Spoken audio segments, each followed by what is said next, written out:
여러분, 대한민국 해병대에는 강철의 심장이라 불리는 투스타 박민석 소장이 있습니다. 30년간 조국에 헌신한 그에게도 20년 전 화재로 어린 딸을 잃은 깊은 상처가 있었죠. 그러던 어느 날 그는 자신의 부대에서 한 신임 여군 하사가 가혹행위를 당하는 충격적인 현장을 목격합니다. 그런데 그 하사의 얼굴이 죽은 아내와 손목의 흉터는 잃어버린 딸과 소름 돋게 닮아 있었는데요.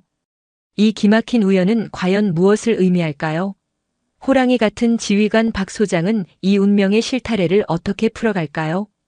칠흑 같은 어둠이 경상북도 포항의 해안선을 집어삼키고 있었다. 동해의 거친 파도는 쉴 새 없이 해병대 제1사단 해룡부대의 해안 경계 철책을 향해 포효하며 달려들었다. 마치 대한민국의 가장 날카로운 창끝을 시험하려는 듯 자연의 위용은 인간이 만든 강철의 경계를 끊임없이 위협했다. 사단장실의 창밖으로 펼쳐진 이 광경을 박민석 소장은 말없이 내려다보고 있었다. 그의 어깨 위에서 빛나는 두 개의 별은 지난 30년간 그가 조국에 바친 헌신의 무게를 고스란히 담고 있었다. 해병대의 상징인 붉은 명찰과 앵카는 그의 심장 바로 위에서 그 어떤 강철보다도 차갑고 단단하게 빛났다. 한 번 해병은 영원한 해병. 그의 삶은 그 신조를 증명하는 과정 그 자체였다. 적에게는 추상 같은 공포를, 부하들에게는 절대적인 신뢰를 주는 지휘관. 그의 이름 앞에는 늘 강철, 불굴, 무적과 같은 수식어가 따라붙었다. 감정을 쉽게 드러내지 않는 포커페이스와 그 어떤 위기 상황에서도 흔들림 없는 결단력은 그를 살아있는 전설로 만들었다. 하지만 그 강철 같은 심장 깊숙한 곳에는 지난 20년간 단 한순간도 아물지 않은 깊은 균열이 존재했다. 사단장님 결제 서류입니다. 부관인 김 대위가 조용히 들어와 서류를 내밀었다. 박 소장은 창밖에서 시선을 거두고 책상으로 돌아왔다. 그의 시선이 잠시 책상 한쪽에 놓인 낡은 사진 액자에 머물렀다. 앳된 아내와 그녀의 품에 안겨 환하게 웃고 있는 어린 딸의 모습. 20년 전 끔찍한 화재 사고가 앗아간 그의 세상 전부였다. 그날 이후 박민석의 시간은 절반이 멈춰버렸다. 그는 슬픔을 이겨내기 위해, 아니, 슬픔을 느낄 시간조차 자신에게 허락하지 않기 위해 더욱 군복 속으로 파고들었다. 훈련에 미쳤다는 소리를 들을 정도로 자신을 몰아붙였고 전장을 방불케 하는 지휘로 수많은 공을 세웠다. 그렇게 별을 달고 마침내 최정예 해룡부대의 심장인 사단장 자리에 올랐다. 모두가 그의 성공을 칭송했지만 정작 그 자신은 매일 밤 아내와 딸의 환영과 싸워야 했다. 간부 부조리 실태 보고서인가. 박 소장은 사진에서 애써 눈을 떼고 서류의 제목을 나지막이 의조렸다. 그의 미간이 미세하게 찌푸려졌다. 최근 국방부 전체에 하달된 병영 문화혁신 지침은 병사들뿐만 아니라 간부 사회의 악습까지 뿌리 뽑겠다는 의지를 담고 있었다. 해병대라고 예외는 아니었다. 전반적으로 많이 개선되었다는 평가입니다. 하지만 일부 부서에서 선임 간부가 신임 간부에게 업무 외적인 지시를 하거나 위계에 의한 압박을 가하는 사례가 여전히 잔존하는 것으로 파악되었습니다. 잔존? 뿌리 뽑지 못했다는 말을 돌려하는군. 박 소장의 목소리는 차가웠다. 전통과 악습은 종이 한 장 차이다. 해병대의 강인함은 상하 간의 신뢰에서 나오는 것이지 약한 자를 찍어 누르는 비겁함에서 나오는 게 아니야. 김대위, 내일 저녁 예고 없이 야간 부대 순찰을 돌겠다. 자네만 알고 있도록. 예, 알겠습니다. 김대위가 경례를 붙이고 나가자 사단장실에는 다시 무거운 침묵이 내려앉았다. 박 소장은 서류를 내려놓고 다시 창가로 다가갔다. 포항의 밤바다는 여전히 성난 파도를 쏟아내고 있었다. 그는 저 파도처럼 자신의 마음속에서 들끓는 정체 모를 분노와 슬픔을 잠재우고 싶었다. 이서연 하사에게 해병대 부사관 임관은 스스로의 운명을 개척하기 위한 첫걸음이었다. 고아원에서 자란 그녀에게 국가는 유일한 울타리였고 군인은 스스로의 힘으로 설 수 있는 가장 명예로운 길이었다. 이왕 군인이 될 거라면 가장 강한 곳에서 최고가 되고 싶었다. 혹독한 부사관 후보생 시절을 우수한 성적으로 수료한 그녀는 마침내 앵카가 박힌 하사 계급장을 달고 이곳 해룡부대에 발을 디뎠다. 하지만 자대의 현실은 훈련소와는 또 다른 종류의 지옥이었다. 실무는 낯설고 책임은 무거웠지만 얼마든지 배우고 견딜 수 있었다. 그녀를 정말로 무너뜨린 것은 업무가 끝난 뒤 마주해야 하는 선임들의 교묘하고 악랄한 괴롭힘이었다. 어이, 이 하사. 고아원 출신이라 그런가? 근성이 부족해, 근성이. 통신중대 직속 선임인 황수진 중사가 비아냥거리듯 말했다. 늦은 밤 모두 퇴근한 중대 사무실에서 그녀는 어김없이 황 중사와 그를 따르는 2명의 선임 하사에게 붙잡혀 있었다. 황 중사는 부대 내에서 실력은 없으면서 텃세와 군기잡기로 유명한 인물이었고 특히 자신보다 유능해 보이는 신임 간부를 찍어 누르는 것을 낙으로 삼았다. 이서연은 그의 완벽한 먹잇감이었다. 죄송합니다. 시정하겠습니다. 서연은 입술을 깨물며 고개를 숙였다. 간부 사회에서 선임에게 반항하는 것은 스스로의 군 생활에 사형 선고를 내리는 것과 같았다. 시정? 말은 아주 청산유수야. 내가 오늘 통신망 점검 보고를 그따위로 해서 우리 중대 전체가 대대장님께 깨졌잖아. 내가 하사면 다야? 간부면 책임을 져야지. 분명 황 중사가 중간에서 제대로 확인하지 않고 올린 보고서였지만 모든 책임은 막내인 이서연에게 돌아왔다. 내까짓게 뭘 안다고 부사관이 됐는지 모르겠네. 엎드려. 오늘 내 잘못 때문에 받은 스트레스 좀 풀어야겠다. 팔굽혀펴기 200회 실시. 구령은 알아서 붙여. 서연은 말없이 차가운 사무실 바닥에 엎드렸다. 수치심과 분노로 온몸이 떨렸지만 명령에 따를 수밖에 없었다. 하나, 둘. 힘겹게 구령을 외치는 그녀의 귓가로 선임들의 조롱 섞인 웃음소리가 비수처럼 날아와 박혔다. 강해지고 싶어서 나라를 지키는 명예로운 군인이 되고 싶어서 이곳에 왔다. 하지만 이곳은 그녀의 마지막 남은 자존감마저 짓밟아버리는 거대한 폭력의 공간이었다. 왼쪽 손목에 남은 희미한 화상 자국이 욱신거렸다. 아주 어릴 적 끔찍한 사고로 생긴 흉터라고 고아원 원장님께 들었다. 그 사고로 부모님을 모두 잃었다고 했다. 그녀에게 남은 유일한 혈육의 증표였다. 다음 날 저녁 박민석 소장은 약속대로 김대위만을 대동한 채 야간 기습 순찰에 나섰다. 사단장이 직접 그것도 예고 없이 야간에 부서를 순회하는 것은 극히 이례적인 일이었다. 그의 발걸음은 보고서에 선임 간부의 신임 간부 대상 가혹행위 의심부대로 적혀있던 통신대대 앞에서 멈췄다. 조용히 안으로 들어간다. 박 소장은 당직 사령에게 경례도 받지 않고 조용히 건물 안으로 들어섰다. 복도를 지나 통신중대 사무실 근처에 다다랐을 때 안에서 새어나오는 악에 바친 고함과 낄낄거리는 웃음소리가 그의 발걸음을 멈추게 했다. 똑바로 못해. 이 하사. 목소리 그것밖에 안 나와? 이 하사 체력은 영 고아 수준이네. 하하. 박 소장의 눈이 가늘어졌다. 그는 문을 거칠게 열어젖혔다. 사무실 안에서는 경악할 만한 광경이 펼쳐지고 있었다. 전투복 상의를 벗은 채 땀으로 흠뻑 젖은 이서연 하사가 바닥에 머리를 박고 있었고 황수진 중사와 다른 선임 하사들은 의자에 앉아 그 모습을 보며 키득거리고 있었다. 지금 뭐 하는 짓이지? 지옥의 심연에서 울려 퍼지는 듯한 박 소장의 목소리에 사무실의 모든 소음이 거짓말처럼 멎었다. 간부들은 천천히 고개를 돌렸고 문 앞에 서 있는 사단장의 모습을 확인한 순간 모두의 얼굴이 새하얗게 질렸다. 필승. 황 중장이 가장 먼저 정신을 차리고 경례를 외쳤지만 이미 그의 목소리는 공포로 심하게 떨리고 있었다. 박 소장은 그들에게는 눈길조차 주지 않은 채 사무실 중앙으로 성큼성큼 걸어 들어갔다. 그의 시선은 오직 한 사람 바들바들 떨면서도 간신히 몸을 일으켜 차렷 자세를 취하는 어린 여군 하사에게 고정되어 있었다. 자네 이름이 뭔가? 하사 이서연입니다. 서연은 겨우 목소리를 쥐어짰다. 사단장에게 이런 꼴을 보이다니. 이제 자신의 군 생활은 완전히 끝장이라고 생각했다. 그런데 박 소장의 다음 행동은 모두의 예상을 벗어났다. 그는 아무 말 없이 자신의 전투복 상의를 벗어 서연의 어깨에 덮어주었다. 그리고는 서연의 턱을 부드럽게 들어올려 그녀의 얼굴을 정면으로 마주했다. 그 순간 박민석 소장의 세상이 멈췄다. 흐릿한 형광등 아래 드러난 이서연 하사의 얼굴.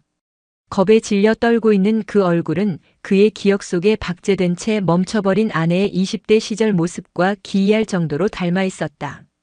큰 눈, 오똑한 코, 굳게 담은 입술까지. 아! 박 소장의 입에서 자신도 모르게 탄식이 흘러나왔다. 그의 심장이 미친 듯이 요동치기 시작했다. 강철 같던 그의 통제력이 속수무책으로 무너져 내렸다. 그의 시선은 서연의 얼굴을 지나 어깨를 감싸주다 흘러내린 전투복 사이로 드러난 왼쪽 손목으로 향했다. 그곳에는 희미하지만 선명한 화상 자국이 남아 있었다. 20년 전 화염 속에서 마지막으로 보았던 3살 배기 딸 할인의 왼쪽 손목에 있던 것과 똑같은 흉터였다. 박민석 소장의 시간은 정지했다. 귀신 잡는 해병을 양성하는 최정예 부대의 사무실, 그 살벌한 공간의 공기는 한 지휘관의 내면에서 시작된 거대한 폭풍에 의해 압축되고 팽창하기를 반복했다. 그의 눈에 더 이상 겁에 질린 부하 간부들이나 경악을 금치 못하는 부관의 얼굴은 들어오지 않았다. 오직 그의 시야를 가득 채운 것은 속절없이 떨고 있는 어린 여군 하사의 왼쪽 손목에 새겨진 희미한 화상 자국이었다. 20년. 강산이 2번 변하는 시간. 슬픔을 잊기 위해, 아니 슬픔에 잠식당하지 않기 위해 스스로를 강철의 갑옷 속에 가두었던 시간. 그 세월이 단 하나의 흉터를 마주하는 순간 모래성처럼 허물어져 내리고 있었다. 사단장님? 곁에 서 있던 김대위가 조심스럽게 그를 불렀다. 박 소장은 마치 깊은 꿈에서 깨어난 사람처럼 천천히 고개를 들었다. 그의 눈동자는 초점을 잃고 미세하게 흔들리고 있었다. 평생 감정의 동요를 허락하지 않았던 그의 포커페이스에 선명한 균열이 가고 있었다. 여기 있는 자들 전원 직위해제하고 내 사무실로 연행해. 박 소장의 목소리는 얼음장처럼 차가웠지만 그 끝은 미세하게 떨리고 있었다. 그가 말한 전원은 황수진 중사를 포함한 가해자들은 물론 이 끔찍한 상황을 방관하던 선임 하사들까지 모두 포함이었다. 필승. 알겠습니다. 당직 사령과 군사경찰이 투입되어 겁에 질린 간부들을 끌고 나가기 시작했다. 사무실은 순식간에 아수라장이 되었다. 황 중사는 사색이 된 얼굴로 사단장님 오해십니다. 이것은 신임 간부의 기강을 바로잡기 위한 따위의 변명을 늘어놓으려 했지만 박 소장의 싸늘한 눈빛 한 번에 입을 다물고 말았다. 소란 속에서 박 소장은 여전히 이서연 하사에게서 눈을 떼지 못했다. 그는 자신의 어깨에 걸쳐주었던 전투복 상의를 다시 한번 단단히 여며주었다. 그의 손길이 닿는 순간 서연의 몸이 움찔 떨렸다. 자네는 나를 따라오게.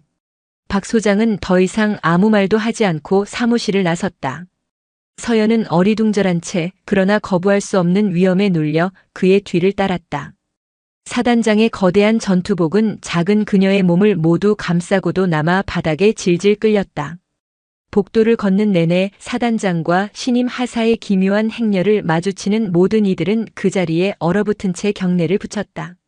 사단장실에 도착하자 박 소장은 김대위에게 단호하게 명령했다.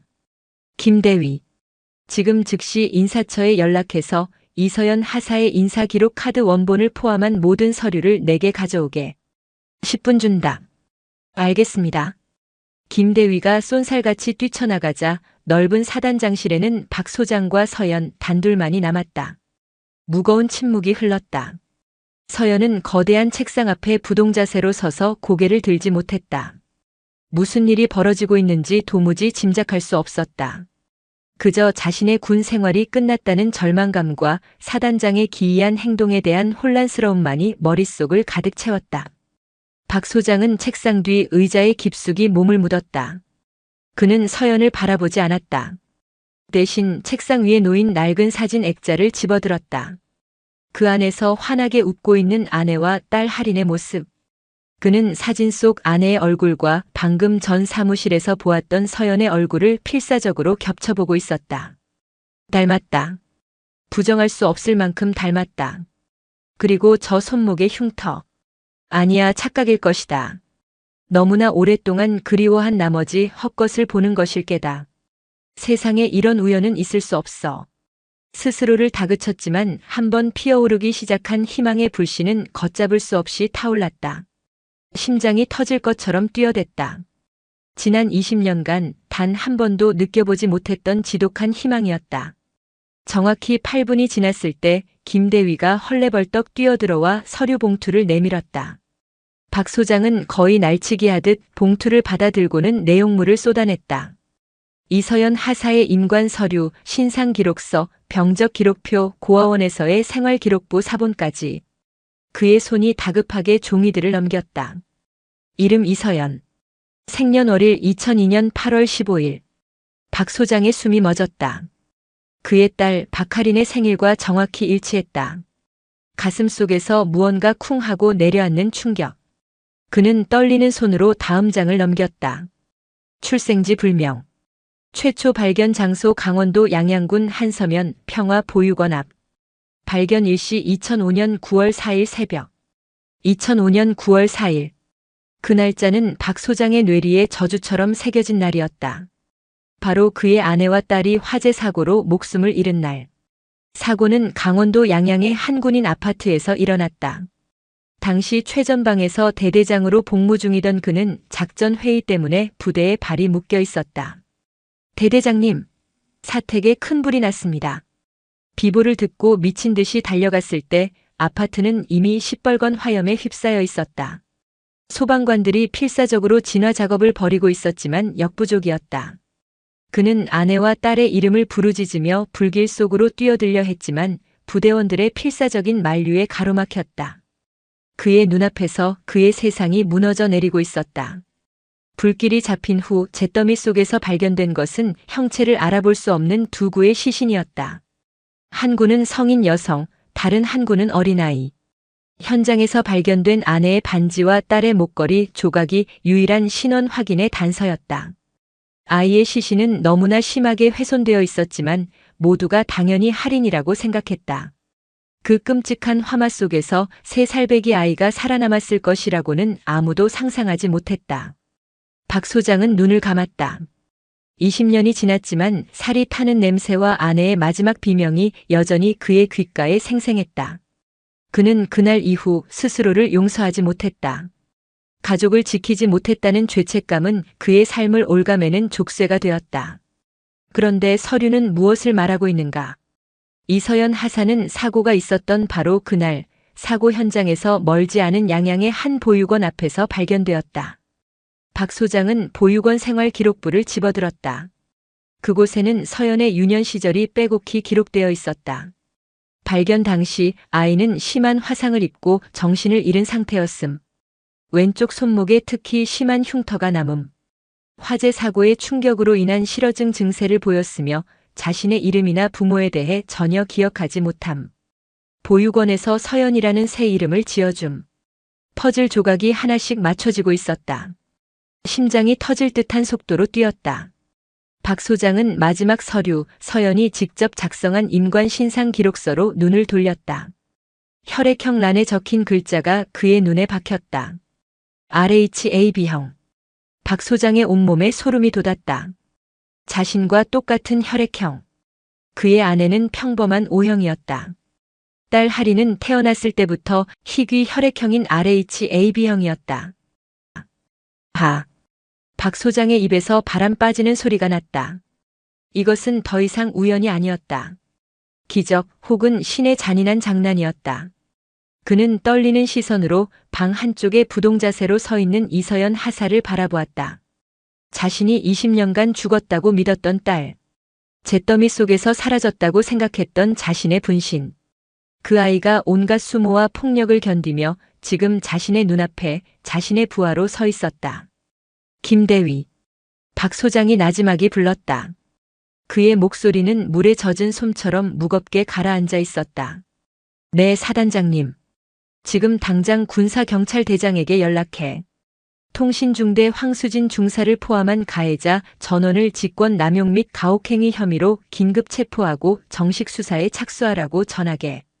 한 명도 빠짐없이 법이 허용하는 최고의 형량으로 다스릴 거라고. 알겠습니다. 그리고 이서연 하사는 오늘부로 내 직권으로 보직을 변경한다. 사단장실 직속 부관실 행정 담당으로 발령내. 숙소도 독신 간부 숙소 BQ 1인실로 즉시 옮기도록 조치하고. 사단장님, 너무 갑작스러운 인사는? 김대위가 조심스럽게 물었다. 사단장이 직접 특정 하사의 보직과 숙소까지 챙기는 것은 전례 없는 일이었고 자칫 특혜 시비에 휘말릴 수 있었다. 박 소장이 천천히 고개를 들었다. 그의 눈은 핏발이 서 있었다. 강철 같던 그의 얼굴은 이제 슬픔과 분노, 그리고 주체할 수 없는 회한으로 일그러져 있었다. 이유는 지휘관 특별조치다. 내 지휘관의 명예를 걸고 내 모든 것을 걸고 저 아이를 보호할 테니 자네는 내 지시를 이행하기만 하면 돼. 그의 목소리에 담긴 엄청난 무게에 김대위는 더 이상 아무것도 묻지 못하고 경례를 붙인 뒤 서연을 데리고 밖으로 나갔다. 홀로 남은 사단장실. 박민석 소장은 책상 위에 놓인 서류들을 망연히 바라보았다. 20년 전 화재 사건 기록, 이서연이라는 이름의 한여군 하사의 기록. 그리고 그 두 기록 사이를 잇는 끔찍한 비극과 기적적인 희망. 그는 자신의 딸이 자신의 부대에서 자신의 부하 간부에게 짐승만도 못한 취급을 당했다는 사실에 치가 떨렸다. 지켜주지 못했다는 20년 전의 죄책감이 지금 이 순간의 분노와 뒤섞여 그의 심장을 난도질했다. 내가 조금만 더 빨리 알아차렸더라면, 내가 조금만 더 부하들에게 관심을 가졌더라면. 자책감이 파도처럼 밀려왔다. 그는 자리에서 일어나 창가로 다가갔다. 포항의 밤바다는 여전히 거칠게 울부짖고 있었다. 마치 20년간 억눌러왔던 그의 슬픔이 터져나오는 것처럼. 그는 창문에 이마를 기댄 채 소리 없이 눈물을 흘렸다. 지난 20년간 단 한 번도 흘리지 않았던 뜨거운 눈물이었다. 그것은 잃어버린 딸을 향한 그리움이었고 딸을 지키지 못한 아버지의 회한이었으며 자신의 모든 것을 걸고 딸을 되찾고 지켜내겠다는 한 남자의 비통한 맹세였다. 해병대 제1사단의 아침은 언제나 동해의 일출보다 먼저 시작되었다. 수만 명의 함성과 전투화가 지축을 울리는 소리는 포항의 새벽 공기를 가르는 익숙한 교향곡이었다. 하지만 그날 아침의 분위기는 사뭇 달랐다. 거대한 폭풍이 휩쓸고 지나간 듯 부대 전체에 무겁고 불안한 정적이 감돌았다. 소문은 빛보다 빠른 속도로 퍼져나갔다. 사단장이 직접, 그것도 한밤중에 중대 사무실을 급습하여 신임 하사 한 명 때문에 중견 간부들을 통째로 군사경찰에 넘겨버렸다는 이야기였다. 특히 피해자인 이서연 하사가 곧바로 사단장실 직속 부관실로 발령이 나고 1인 숙소까지 배정받았다는 사실이 알려지자 소문은 걷잡을 수 없이 부풀려졌다. 대체 그 이서연이라는 신임 하사가 누구길래 사단장님이 저렇게까지 하시는 거지? 듣자 하니 황 중사 라인 애들이 제대로 찍혔다던데 군 생활 끝났다고 봐야지. 뭔가 다른 게 있는 게 분명해. 사단장님이 특정 하사를 직접 챙기는 건 본 적이 없어. 보통 일이 아니야. 장교 식당과 부사관 식당, 연병장 구석구석에서 수군거림이 끊이지 않았다. 박민석 소장의 지휘 아래 일사불란하게 움직이던 강철 부대는 사단장이라는 태양의 궤도가 미세하게 흔들리자 그 원심력을 이기지 못하고 술렁이기 시작했다. 참모들과 연대장들은 긴급 회의를 소집했지만 정작 회의를 주재해야 할 박 소장은 출근하지 않은 채 관사에서 두문불출했다. 부대의 심장이 멈춰버린 것과 같은 이례적인 상황이었다. 한편 군사경찰대 취조실의 공기는 얼음장처럼 차가웠다. 황수진 중사는 밤새 이어진 조사에도 혐의를 완강히 부인했다. 억울합니다. 가혹행위가 아니라 신임 간부에게 올바른 군기를 가르치기 위한 훈계였습니다. 강한 해병 간부를 만들기 위한 전통적인 방식. 전통? 취조를 담당한 수사과장이 코웃음을 쳤다. 그는 박민석 소장의 그림자라 불릴 만큼 충직한 인물이었다. 머리를 밖에 하고 인격을 모독하는 게 간부를 가르치는 방식인가? 당신 같은 썩어 빠진 선임들 때문에 얼마나 많은 후배들이 군복을 벗는지 알고 있나? 수사과장은 책상을 쾅 내리치며 일갈했다. 황수진 중사, 지금이라도 사실대로 말하는 게 좋을 거야. 이번 사건은 그냥 넘어갈 수 있는 성질의 것이 아니야.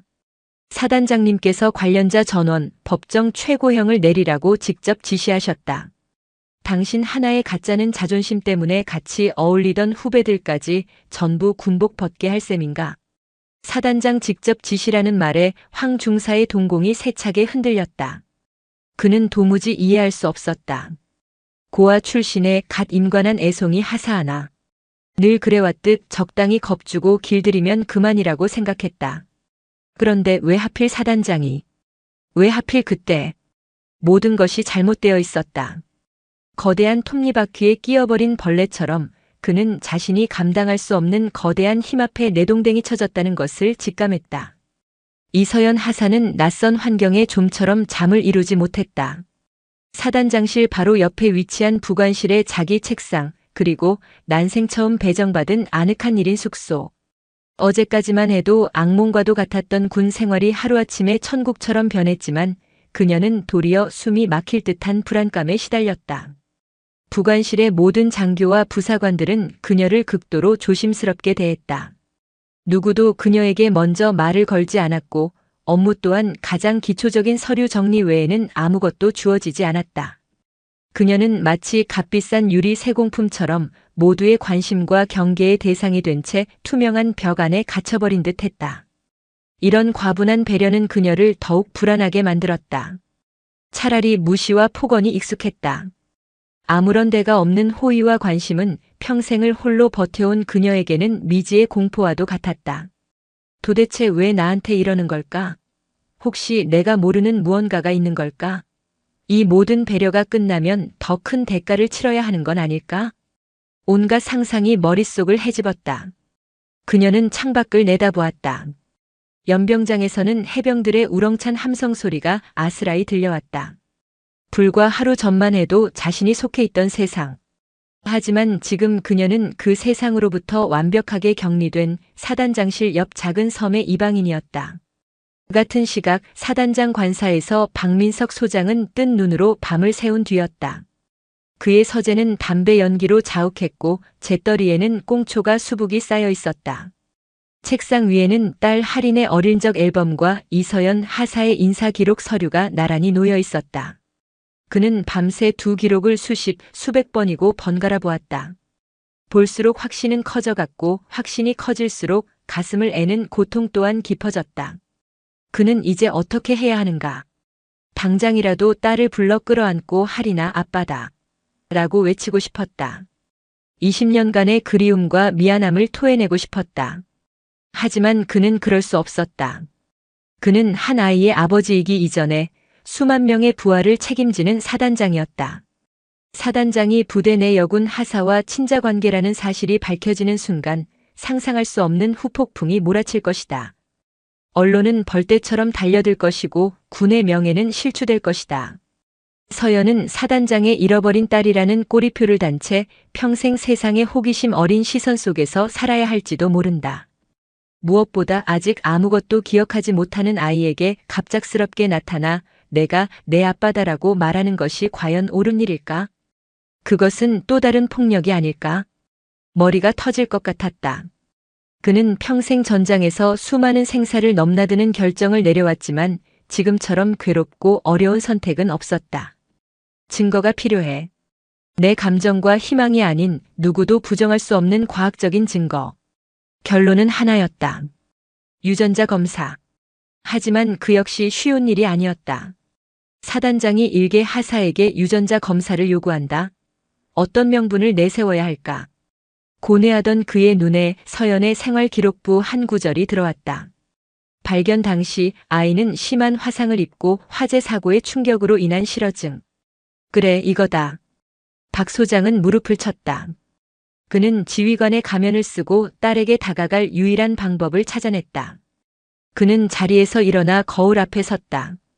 거울 속에는 밤새 고뇌한 흔적이 역력한 늙고 지친 한 남자의 얼굴이 있었다. 그는 찬물로 세수를 하고 흐트러짐 없이 전투복을 차려입었다. 다시 강철의 지휘관 박민석 소장의 얼굴로 돌아가기 위해 그는 결심했다. 자신의 손으로 직접 과거의 진실을 파헤치기로. 그리고 어떤 진실이 나오든 자신의 남은 생을 걸고 딸을 지켜내기로. 박민석 소장이 부관실로 들어서자 이서연은 자리에서 벌떡 일어나 굳은 자세로 경례했다. 필승. 잠시 내 방으로 들어오게. 사단장실에 단둘이 남게 되자 어색한 침묵이 흘렀다. 박 소장은 일부러 서류를 뒤적이며 마음을 가다듬었다.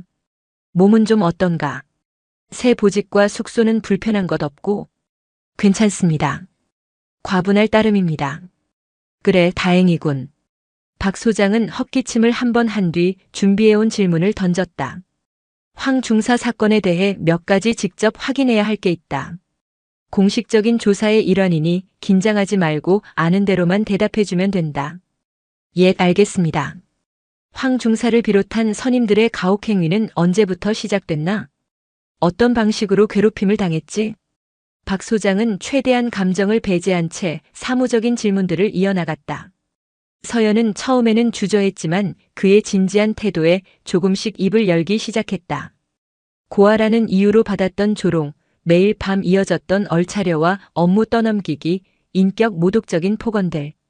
그녀의 이야기가 이어질수록 박 소장은 책상 아래에서 주먹을 꽉 쥐었다. 당장이라도 달려가 그놈들의 목을 부러뜨리고 싶은 분노가 치밀었지만 그는 간신히 이성을 붙들었다. 알겠다. 그들에겐 응당한 대가가 따를 것이니 더는 걱정하지 마라. 공식적인 조사를 마친 박 소장은 이제 가장 중요한 질문을 던져야 했다. 그는 서류를 내려놓고 서연을 똑바로 바라보았다. 이 하사 서류를 보니 어릴 적 큰 사고를 당했다고 되어 있더군. 왼쪽 손목에 흉터 그때 생긴 건가? 그의 시선이 자신의 손목에 닿자 서연은 자신도 모르게 소매를 끌어당겨 흉터를 가렸다. 네, 그렇다고 들었습니다. 너무 어릴 때라 저는 아무것도 기억하지 못합니다. 화재 사고였다고. 단정적인 그의 말에 서연의 눈이 동그래졌다. 그걸 어떻게? 생활기록부에 그렇게 나와 있더군. 이 하사, 나는 지휘관으로서 부하 간부의 건강 상태를 정확히 파악할 의무가 있다. 특히 자네처럼 큰 사고를 겪은 인원은 우리가 모르는 후유증을 가지고 있을 수도 있어. 박 소장은 잠시 말을 끊고 서연의 눈을 깊이 들여다보았다. 그의 눈빛에는 지휘관의 엄격함과 함께 서연이 이해할 수 없는 깊은 슬픔과 간절함이 담겨 있었다. 정확한 건강 상태 확인을 위해 몇 가지 정밀 검사를 추가로 진행해야겠다. 혹시 모를 유전적 요인이나 과거 병력 확인을 위해 유전자 검사도 필요할 것 같다. 부대 차원에서 진행하는 것이니 부담 갖지 말고 따라주었으면 한다. 유전자 검사. 예상치 못한 단어에 서연은 잠시 할 말을 잃었다. 단순한 건강검진이 아니었다. 무언가 자신이 모르는 거대한 흐름에 휩쓸리고 있다는 불길한 예감이 들었다. 하지만 사단장의 제안을, 아니 명령을 거부할 수는 없었다. 알겠습니다. 따르겠습니다. 서연의 대답을 들은 박 소장은 아주 희미하게 안도의 한숨을 내쉬었다. 진실을 향한 첫 번째 문이 마침내 그의 눈앞에서 열리고 있었다. 박민석 소장의 명령은 절대적이었다. 군사경찰과 정보참모부까지 동원된 통신중대 부조리 관련 특별조사팀이 극비리에 꾸려졌다. 공식적인 명분은 군 간부 사회의 뿌리 깊은 악습을 척결하고 피해자의 인권을 보호하기 위한 심층 조사였지만 그 칼날의 진짜 방향은 20년 전의 과거 강원도 양양의 군인 아파트 화재 사건을 향하고 있었다. 박 소장은 관사의 조사팀의 지휘소를 차리고 직접 수사를 총괄했다. 그의 책상 위에는 포항과 서울, 양양을 잇는 위성 지도와 함께 20년 묵은 사건 파일들이 산처럼 쌓여갔다. 먼지 쌓인 서류들을 한 장 한 장 넘길 때마다 그는 잊고 있던 혹은 애써 외면했던 과거의 망령들과 마주해야 했다. 사단장님, 20년 전 화재 사건의 최초 신고자와 당시 출동했던 소방관의 신원을 확보했습니다. 정보참모인 이중령이 보고했다. 좋아. 지금 즉시 두 사람 모두 이곳으로 데려오게. 국가안보에 관련된 중요한 참고인 조사라고 둘러대면 군말 없이 따라올 거야. 몇 시간 뒤 백발이 성성한 퇴역 소방관과 겁에 질린 중년의 남자가 박 소장의 앞에 섰다.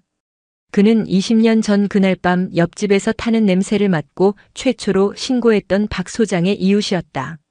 그날 밤 기억나는 것을 모두 말해주시오. 아주 사소한 것이라도 괜찮습니다.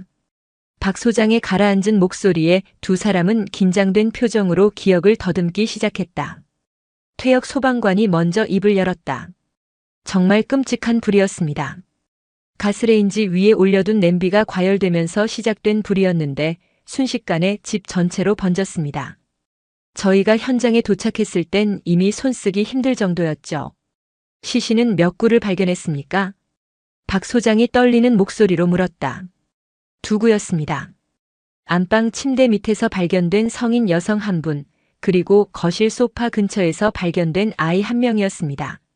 아이는 너무 심하게 훼손되어 성별조차 구분하기 힘들 정도였습니다. 이웃 주민이 고개를 저으며 말을 보탰다. 그때 다들 경황이 없었습니다. 사모님과 따님이 변을 당했다고 생각했죠. 그런데 지금 와서 생각해보니 이상한 점이 하나 있었습니다. 이상한 점이라니? 불이 나기 직전, 그러니까 한 저녁 8시쯤이었을 겁니다. 사모님께서 웬 낯선 여자와 심하게 다투는 소리를 들었습니다. 문 밖으로까지 고성이 오갔죠. 당신이 여길 왜 찾아와? 당장 나가. 뭐 이런 내용이었습니다. 낯선 여자. 박 소장의 미간이 좁혀졌다. 그의 아내는 원만한 성격으로 주변에 적을 둘 사람이 아니었다. 그 여자의 인상착의는 기억나십니까? 어두워서 자세히는 못 봤습니다. 다만 한쪽 다리를 저는 것 같았습니다. 한쪽 다리를 저는 여자. 박 소장의 뇌리에 번개처럼 스쳐 지나가는 인물이 있었다. 아내의 유일한 혈육이었던 처제 이수진. 그녀는 어릴 적 소아마비를 앓아 한쪽 다리가 불편했다. 자격지심이 심하고 성격이 비뚤어져 늘 아내의 속을 썩이던 존재. 결혼 후에는 거의 연을 끊고 지냈지만 가끔 돈이 필요할 때마다 염치 없이 찾아와 아내를 괴롭히곤 했다. 설마. 끔찍한 상상이 그의 머릿속을 헤집었다. 박 소장은 즉시 이수진의 행방을 수소문했다. 하지만 그녀는 20년 전 화재 사건 직후 연기처럼 사라진 상태였다. 주민등록은 말소되었고 금융거래나 통신 기록도 전무했다. 마치 세상에 존재하지 않았던 사람처럼. 사단장님, 마지막 단서입니다. 정보참모가 내민 것은 20년 전 이수진의 마지막 통화 기록이었다. 그녀는 화재 발생 추정 시각 직후 양양버스터미널 근처의 한 공중전화에서 누군가와 통화를 한 기록이 남아 있었다. 수신자는 충청남도의 한 사설 심부름센터였다. 박 소장은 지체 없이 심부름센터로 향했다. 20년의 세월 속에 간판은 낡아 빠졌지만 다행히 주인은 그대로였다. 군복을 입은 장성의 갑작스러운 방문에 어쩔 줄 몰라 하던 주인은 박 소장이 내민 이수진의 사진과 거액의 수표를 보고 나서야 무겁게 입을 열었다. 20년 전 이 여자한테 의뢰를 하나 받은 게 있어. 갓난아기 하나를 부산의 어느 부잣집에 입양시켜 달라는 거였지. 갓난아기? 그래요. 서류상으로는 미혼모의 아이라고 했는데 뭔가 구린 구석이 많았어. 애 엄마라는 여자는 나타나지도 않고 이 여자 혼자 와서 돈다발만 쥐어주며 서둘러 달라고 닥달했지. 우리가 원래 그런 불법적인 일은 안 하는데 워낙 주는 돈이 많아서. 심부름센터 주인의 증언은 충격적이었다. 이수진은 화재 현장에서 아기를 빼돌린 뒤 신분 세탁을 위해 다른 아기를 구해다 죽은 할인이로 위장했을 가능성이 높았다. 심하게 훼손된 시신 때문에 누구도 의심하지 않았던 것이다. 그럼 내 딸은 어떻게 됐소? 박 소장의 목소리가 절규처럼 터져나왔다. 그게 일이 좀 꼬였소. 입양 보내기로 한 날 이 여자가 갑자기 마음이 바뀌었다며 나타나 애를 다시 데려갔소. 아마 돈을 더 받으려 했거나 아니면 양심의 가책이라도 느꼈는지 그 뒤로는 연락이 끊겼소. 판도라의 상자가 열렸다. 진실은 상상 이상으로 추악하고 잔인했다. 질투와 탐욕에 눈이 먼 처제가 자신의 아내를 죽이고 딸을 납치했으며 20년간 자신을 속여왔다는 것. 박 소장은 주먹으로 벽을 내리쳤다. 쿵 하는 소리와 함께 벽에 금이 가고 그의 손등에서는 피가 흘러내렸다. 하지만 그는 슬퍼하거나 분노할 시간이 없었다. 이제 목표는 단 하나, 이 모든 비극의 원흉인 이수진을 찾아내는 것이었다.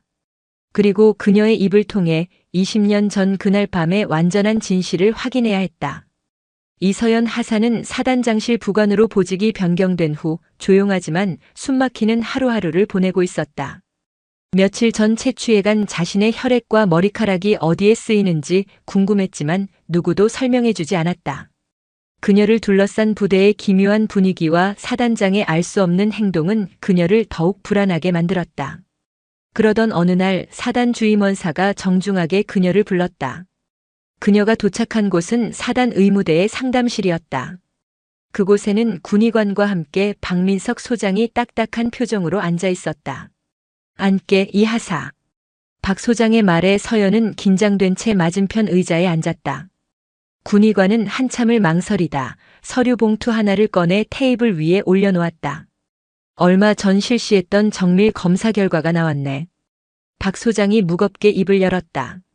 그는 봉투에서 서류를 꺼내 서연에게 건넸다.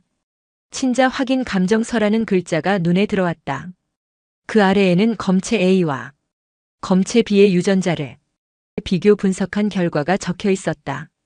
분석 결과 검체 A와 검체 B는 99.99%의 확률로 친부녀 관계가 성립함. 이게 무슨? 서연의 눈이 커졌다. 박민석. 그 이름은 단 한 사람 해룡부대의 사단장을 가리키고 있었다. 자신이 사단장의 딸이라고. 믿을 수 없는 현실 앞에 그녀의 머릿속은 새하얗게 비어버렸다. 박 소장은 충격에 빠진 서연을 힘겹게 바라보며 두 번째 서류 뭉치를 테이블 위에 올려놓았다. 그리고 이건 자네가 왜 보육원에서 자라야 했는지에 대한 지난 며칠간의 조사 결과 보고서다. 서연이 떨리는 손으로 서류 뭉치를 받아들었다. 그 안에는 한 여자의 사진과 함께 그녀의 인적사항이 담긴 서류가 들어있었다. 이름 이수진. 관계 이수연의 친동생, 즉 이모. 그리고 그 아래에는 박민석 소장의 지휘 아래 재구성된 20년 전 화재 사건의 전말이 빼곡하게 적혀 있었다.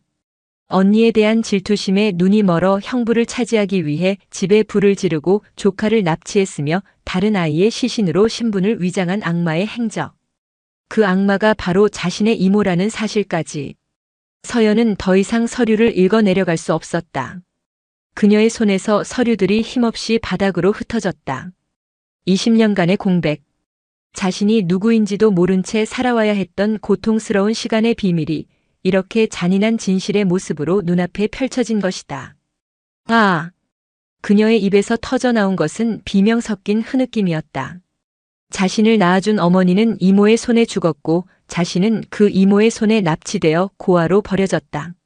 그리고 자신의 아버지는 철천지원수의 동생과 결혼했던 하늘 같은 사단장이었다. 운명의 장난은 너무나 가혹했다. 서연은 상담실 바닥에 주저앉아 목 놓아 울었다. 그것은 잃어버린 이름과 부모를 향한 울음이었고 자신의 기구한 운명에 대한 서러움이었으며 앞으로 마주해야 할 거대한 진실의 무게에 대한 두려움의 통곡이었다. 박민석 소장은 딸의 무너지는 모습을 보며 입술을 깨물 뿐 아무것도 할 수 없었다. 추적은 오래 걸리지 않았다.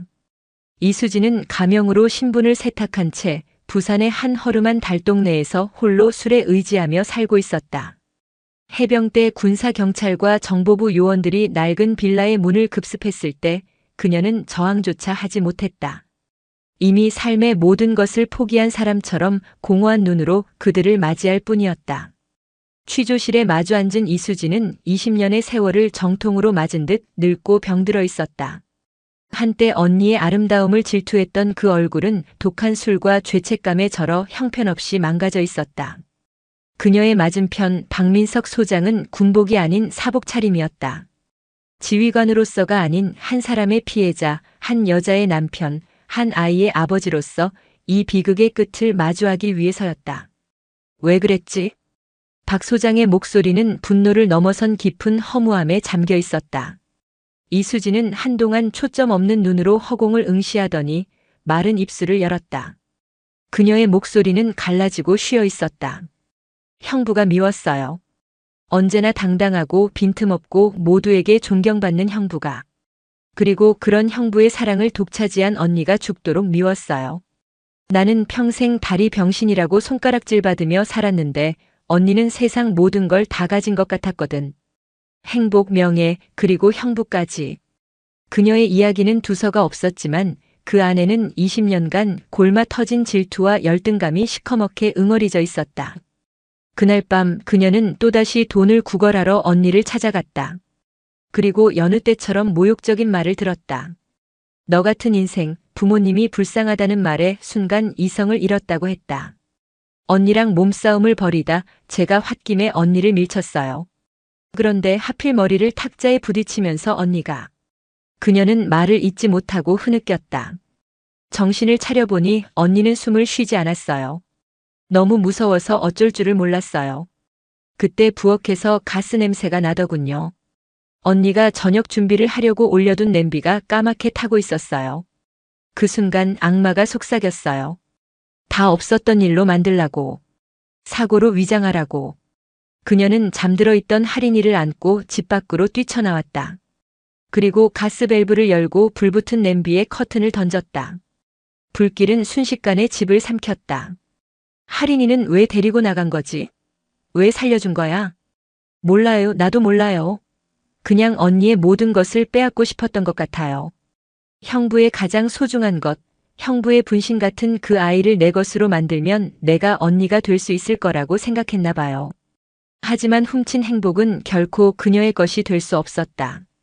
아이의 해맑은 눈을 볼 때마다 죽은 언니의 얼굴이 떠올라 죄책감에 미쳐버릴 것 같았다. 결국 그녀는 아이를 키울 자신이 없어 보육원 앞에 버렸고 그 후 20년간을 도망자의 삶을 살며 스스로를 파괴해왔다. 기나긴 고백이 끝났을 때 박 소장은 말없이 자리에서 일어났다. 그는 이수진을 향해 어떤 욕설도 저주도 퍼붓지 않았다. 그의 눈에는 경멸과 연민이 뒤섞인 복잡한 감정이 스쳐 지나갔다. 내게 가장 큰 벌은 앞으로 살아갈 날들 동안 자신이 무슨 짓을 했는지 매 순간 곱씹으며 고통받는 것일 게다. 법의 심판은 이제부터 시작이고. 취조실 문이 닫히고 이수진의 처절한 울음소리가 복도에 울려 퍼졌다. 20년간의 비극은 그렇게 한 악인의 초라한 자백으로 종언을 고했다. 차가운 동해의 바람이 포항 칠포 해변의 모래사장을 스치고 지나갔다. 박민석 소장과 이서연, 아니 박하린 하사는 나란히 서서 수평선 너머를 바라보고 있었다. 파도는 하얀 포마를 일으키며 두 사람의 전투와 앞까지 밀려왔다가 다시 쓸쓸히 물러가기를 반복했다. 모든 진실을 알게 된 후 두 사람 사이에는 누구도 쉽게 꺼내지 못하는 무거운 침묵이 흐르고 있었다. 박 소장은 지난 며칠간 수십 번이고 딸에게 건넬 첫마디를 생각했지만 막상 딸의 얼굴을 마주하자 아무 말도 나오지 않았다. 미안하다는 말은 너무 가벼웠고 보고 싶었다는 말은 20년의 공백을 담기엔 턱없이 부족했다. 먼저 침묵을 깬 것은 할인이었다. 저는 앞으로 어떻게 해야 합니까? 그녀의 목소리는 가늘게 떨리고 있었다. 사단장님의 딸로 살아야 합니까? 아니면 그냥 해병대 하사 이서연으로 살아야 합니까? 그 질문은 박민석의 심장을 후벼 파는 비수와도 같았다. 그는 천천히 할인을 향해 돌아섰다. 그리고는 평생 처음으로 딸의 눈을 정면으로 마주 보았다. 그 눈 속에는 아내의 따스함과 자신이 잃어버렸던 젊은 날의 강인함이 함께 담겨 있었다. 아니다. 박 소장이 나지막이 말했다. 너는 누군가의 딸로 살 필요 없다. 해병 하사로 살 필요도 없어. 너는 이제 그냥 박하린으로 살면 된다. 내가 원하는 삶, 내가 행복한 삶을 살면 돼. 그것이 군인의 길이든 다른 어떤 길이든 아빠는 너의 선택을 언제나 지지할 거다. 아빠. 그 한마디에 할인의 눈에서 기어이 눈물이 터져 나왔다. 20년간 가슴속에만 담아두었던 불러보고 싶어도 부를 수 없었던 그 이름. 그녀의 울음은 서러움과 그리움을 넘어 마침내 찾은 안도감의 표현이었다. 박 소장은 더 이상 망설이지 않았다. 그는 딸의 어깨를 감싸 안았다. 처음에는 어색하게 굳어있던 할인의 몸이 이내 아버지의 품에 무너지듯 안겨왔다. 박 소장은 딸의 등을 토닥이며 20년 만에 처음으로 아버지의 말을 건넸다. 미안하다 할인아. 너무 늦게 알아봐서 미안하다. 혼자서 얼마나 무섭고 힘들었니? 다 아빠 잘못이다. 아니에요, 아니에요. 할인은 아버지의 가슴에 얼굴을 묻고 아이처럼 울었다. 두 사람의 눈물은 동해의 짠 바람에 섞여 흩어졌다. 세상에서 가장 길었던 20년의 세월이 마침내 아버지와 딸의 뜨거운 눈물 속에서 녹아내리고 있었다. 몇 주 뒤 해병대 제1사단 연병장에는 전 부대원이 도열했다. 박민석 소장은 단상에 올라 마이크 앞에 섰다. 그의 얼굴은 이전보다 수척해졌지만 눈빛은 그 어느 때보다 깊고 단단했다. 부대원들은 숨을 죽인 채 자신들의 지휘관이 무슨 말을 할지 기다렸다. 그의 입에서는 특정 하사의 이름이나 가혹행위에 대한 직접적인 언급은 나오지 않았다. 딸의 사생활을 지켜주기 위한 아버지의 배려였다. 대신 그는 자신의 이야기를 시작했다. 나는 오늘 이 자리에서 한 사람의 지휘관이 아닌 한 사람의 아버지로서 이야기하려 한다. 장래의 미세한 술렁임이 일었다. 나는 아주 오랫동안 잃어버린 딸이 있었다. 나는 그 아이를 지켜주지 못했다는 죄책감 속에서 평생을 살아왔다. 그는 담담하게 말을 이었다. 최근 나는 기적적으로 그 아이를 다시 찾았다. 하지만 다시 만난 내 딸은 내가 지휘하는 이 부대 안에서 가장 신뢰해야 할 선임이자 전우에게 마음의 상처를 입고 있었다. 나는 내 딸 하나 지키지 못하는 아비였고 내 부하 하나 지키지 못하는 지휘관이었다. 이것은 변명의 여지가 없는 나의 불찰이다. 그는 허리를 숙여 전 부대원에게 고개를 숙였다. 사단장의 갑작스러운 사과에 모든 부대원들이 충격에 빠졌다.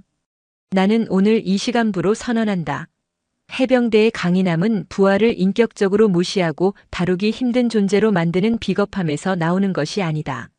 진정한 강인함은 상하 간의 굳건한 신뢰와 존중에서 나온다. 특히 부대의 허리인 부사관과 장교, 당신들은 리더다. 리더의 권위는 계급장에서 나오는 것이 아니라 부하들의 마음에서 나오는 것임을 명심하라. 그의 목소리는 연병장 전체를 뒤흔드는 포효와도 같았다. 오늘부로 우리 해룡부대 내에 존재하는 모든 형태의 부조리와 가혹행위를 뿌리 뽑겠다. 특히 간부 사회에 만연한 썩은 관행부터 도려낼 것이다. 적발되는 자는 지휘 고하를 막론하고 군복을 벗길 것이다. 이것은 선택이 아닌 명령이다. 그의 연설이 끝나자 연병장에는 잠시 정적이 흘렀다. 이내 누군가 먼저랄 것도 없이 우레와 같은 박수를 치기 시작했다. 박수는 점점 더 커져 포항의 하늘을 뒤덮을 듯한 함성으로 변했다. 부조리의 그늘에 신음하던 수많은 부하들이 진정한 변화의 시작 앞에서 뜨거운 눈물을 흘리고 있었다. 그날 이후 해룡부대는 새로 태어났다. 황수진 중사를 비롯한 가해자들은 군사재판에 회부되어 전원 실형을 선고받고 불명예 전역했다. 박민석 소장은 부대 내에 전문 상담 시스템을 도입하고 간부와 병사 간의 소통 채널을 대폭 확대하는 등 실질적인 병역 문화 개선에 착수했다. 6개월 후 주말에 포항 영일대 해수욕장. 인파 속에서 평범한 아버지와 딸이 웃으며 솜사탕을 나눠 먹고 있었다. 군복을 벗은 박민석과 이젠 어엿한 베테랑의 풍모가 느껴지는 박하린 하사였다. 하린은 아버지의 뜻에 따라 다른 부대로 옮기거나 전역할 수도 있었지만 스스로 해룡부대의 남아군 생활을 끝까지 마치겠다고 선택했다. 그녀에게 더 이상 해병대는 지옥이 아니었다. 아버지라는 든든한 울타리와 자신을 존중해주는 전우들이 있는 두 번째 집이었다. 아빠, 저 다음 주에 중사 진급 심사 들어가요. 제가 잘할 수 있을까요? 그럼. 넌 내 딸인데. 박민석이 하린의 머리를 쓰다듬으며 말했다. 그의 얼굴에는 강철의 지휘관이 아닌 오직 딸을 사랑하는 아버지의 미소만이 가득했다. 두 사람은 말없이 바다를 바라보았다. 20년 전 모든 것을 앗아갔던 비극의 불꽃은 꺼지고 이제 그들의 앞에는 상처를 보듬고 새로운 희망을 이야기하는 잔잔하고 푸른 바다가 펼쳐져 있었다. 그 바다는 그들을 삼키려 했던 슬픔의 눈물이 아니라 모든 것을 품고 정화하는 아버지의 바다였다. 오늘 사연 모음집의 이야기 어떠셨나요? 구독과 좋아요, 그리고 당신은 어디서 보고 계신지 댓글로 남겨주세요. 여러분의 응원이 사연 모음집에는 큰 힘이 됩니다. 감사합니다. 이것 쓰라고. 내 주둥이에서 나오는 소음 차단에는 이게 직방일 것 같아서. 방독면 치료라는 잔혹한 가혹행위의 진실을 마주한 그녀는 아들을 구하기 위해 직접 최전방으로 향합니다. 평범한 어머니가 아닌 별 2개를 단 현역 장군의 모습으로 부대의 정문을 통과하면서 말입니다. 2025년 5월 경기도 연천 육군 제5보 병사단 열세부대. 어둠이 짙게 깔린 생활관은 20개의 숨소리로 가득 차 있었다. 규칙적인 들숨과 날숨, 이따금 뒤척이는 소리가 뒤섞여 묘한 안정감을 주었지만 이등병 이진우에게는 그저 또 다른 긴장의 연장선일 뿐이었다. 통일의 열쇠가 되겠다는 자부심 넘치는 부대에 배치된 지 이제 겨우 3주. 모든 것이 낯설고 모든 시선이 가시처럼 느껴지는 시간이었다. 진우에게는 남모를 고충이 하나 있었다. 바로 코골이였다. 사회에 있을 때는 그저 가족들의 가벼운 핀잔거리였지만 최전방 경계부대의 심장부인 이곳 생활관에서 그의 코골이는 적의 표적이자 전우애를 해치는 죄악이었다. 특히 생활관의 실세인 황태경 병장에게는 더더욱 그랬다. 아씨, 저 새끼 또 기관총 갈기네. 어둠 속에서 황 병장의 나직하지만 칼날 같은 목소리가 울렸다. 진우는 잠결에도 몸을 움츠렸다. 그의 바로 위 관물대를 쓰는 김민준 상병이 맞장구를 쳤다. 정말 고막이 찢어질 것 같습니다. 어제는 불침번 서고 와서 한숨도 못 잤습니다. 야, 이진우. 일어나봐. 황 병장의 부름에 진우는 용수철처럼 튀어올랐다. 심장이 발치까지 떨어지는 기분이었다. 이병, 진, 우. 관등 성명을 대자마자 턱 밑까지 이불을 끌어올린 황 병장의 짜증 섞인 얼굴이 보였다. 너 때문에 잠을 잘 수가 없다, 새끼야. 어떡할래? 죄송합니다. 시정하겠습니다. 군대에서 가장 흔하지만 가장 의미 없는 대답. 진우는 잠을 자면서 내는 소리를 어떻게 시정할 수 있을지 알 수 없었지만 본능적으로 튀어나온 말이었다. 시정? 내가 내 목구멍에 스위치라도 달았냐? 아가리 닥치고 자는 법이라도 있냐고. 죄송합니다. 황 병장은 혀를 차며 자리에서 일어났다. 그의 움직임 하나에 생활관의 공기가 얼어붙었다. 그는 진우의 관물대 앞으로 다가와 킁킁거리며 말했다. 이거 안 되겠네. 특단의 조치가 필요하겠다. 김상병 따라와. 불길한 예감에 진우의 등골이 서늘해졌다. 황 병장과 김상병은 진우의 양팔을 거칠게 붙잡고 생활관 밖으로 끌고 나갔다. 복도를 지나 도착한 곳은 싸늘한 타일과 소독약 냄새가 진동하는 세면장이었다. 야, 이진우. 내가 우리 소대원들의 쾌적한 수면 환경과 전투력을 심각하게 저해하고 있거든. 이건 그냥 넘어갈 문제가 아니야. 군기 빠진 정신 상태에서 비롯된 행동이라고 본다. 그래서 오늘 특별히 정신 개조 클리닉을 열어주려고. 황 병장이 비릿한 미소를 지으며 집어든 것은 화생방 훈련 때나 보던 M17 방독면이었다. 낡은 고무와 플라스틱이 뒤섞인 불쾌한 냄새가 코를 찔렀다. 이것 써. 예? 귀 안 들리냐? 이것 쓰라고. 내 주둥이에서 나오는 소음 차단에는 이게 직방일 것 같아서. 진우는 저항할 수 없었다. 김상병이 그의 머리를 뒤에서 붙잡았고 황 병장이 거칠게 방독면을 얼굴에 씌웠다. 순식간에 시야가 어두운 정화통과 뿌연 렌즈로 가려졌다. 고무가 얼굴을 압박하고 숨을 쉴 때마다 슉슉거리는 자신의 호흡 소리만 고막을 때렸다. 극심한 공포가 엄습했다. 자, 이제부터 내 코골이가 얼마나 끔찍한 소음인지 직접 체험하게 해줄게. 이건 그냥 방독면이 아니야. 수면 장애 치료기다. 황 병장의 목소리가 방독면 너머로 웅웅거리며 들려왔다. 그 순간 머리 위로 차가운 물줄기가 쏟아졌다. 방독면과 얼굴 사이의 미세한 틈으로 그리고 음성 진동판으로 얼음장 같은 물이 스며들기 시작했다. 컥, 컥. 진우는 숨을 쉬려 했지만 들어오는 것은 공기가 아니라 물이었다. 물은 순식간에 방독면 내부를 채우기 시작했다. 코와 입으로 물이 역류하고 그는 필사적으로 고개를 저으며 몸부림쳤다. 하지만 김상병의 완력에 꼼짝할 수 없었다. 살려주세요. 숨을 쉴 수가. 시야가 흐려지고 폐가 터질 듯한 고통이 밀려왔다. 물속에 처박힌 듯한 극심한 공포와 질식감. 진우는 버둥거리다 의식을 잃었다. 얼마나 지났을까? 누군가 거칠게 뺨을 때리는 충격에 진우는 눈을 떴다. 방독면은 벗겨져 있었고 그는 차가운 세면장 바닥에 쓰러져 있었다. 황 병장과 김상병이 당황한 기색으로 그를 내려다보고 있었다. 야야, 정신이 들어? 황 병장의 목소리에 초조함이 묻어났다. 진우가 기절하자 덜컥 겁이 났던 것이다. 이 새끼 깡이 약한 거냐 연기하는 거냐? 아무튼 이진우. 오늘 일은 누구에게도 말하면 안 된다. 알았어? 그냥 우리끼리 한 훈련이야. 내가 코를 너무 골아서 우리가 좀 빡세게 훈련시킨 거라고.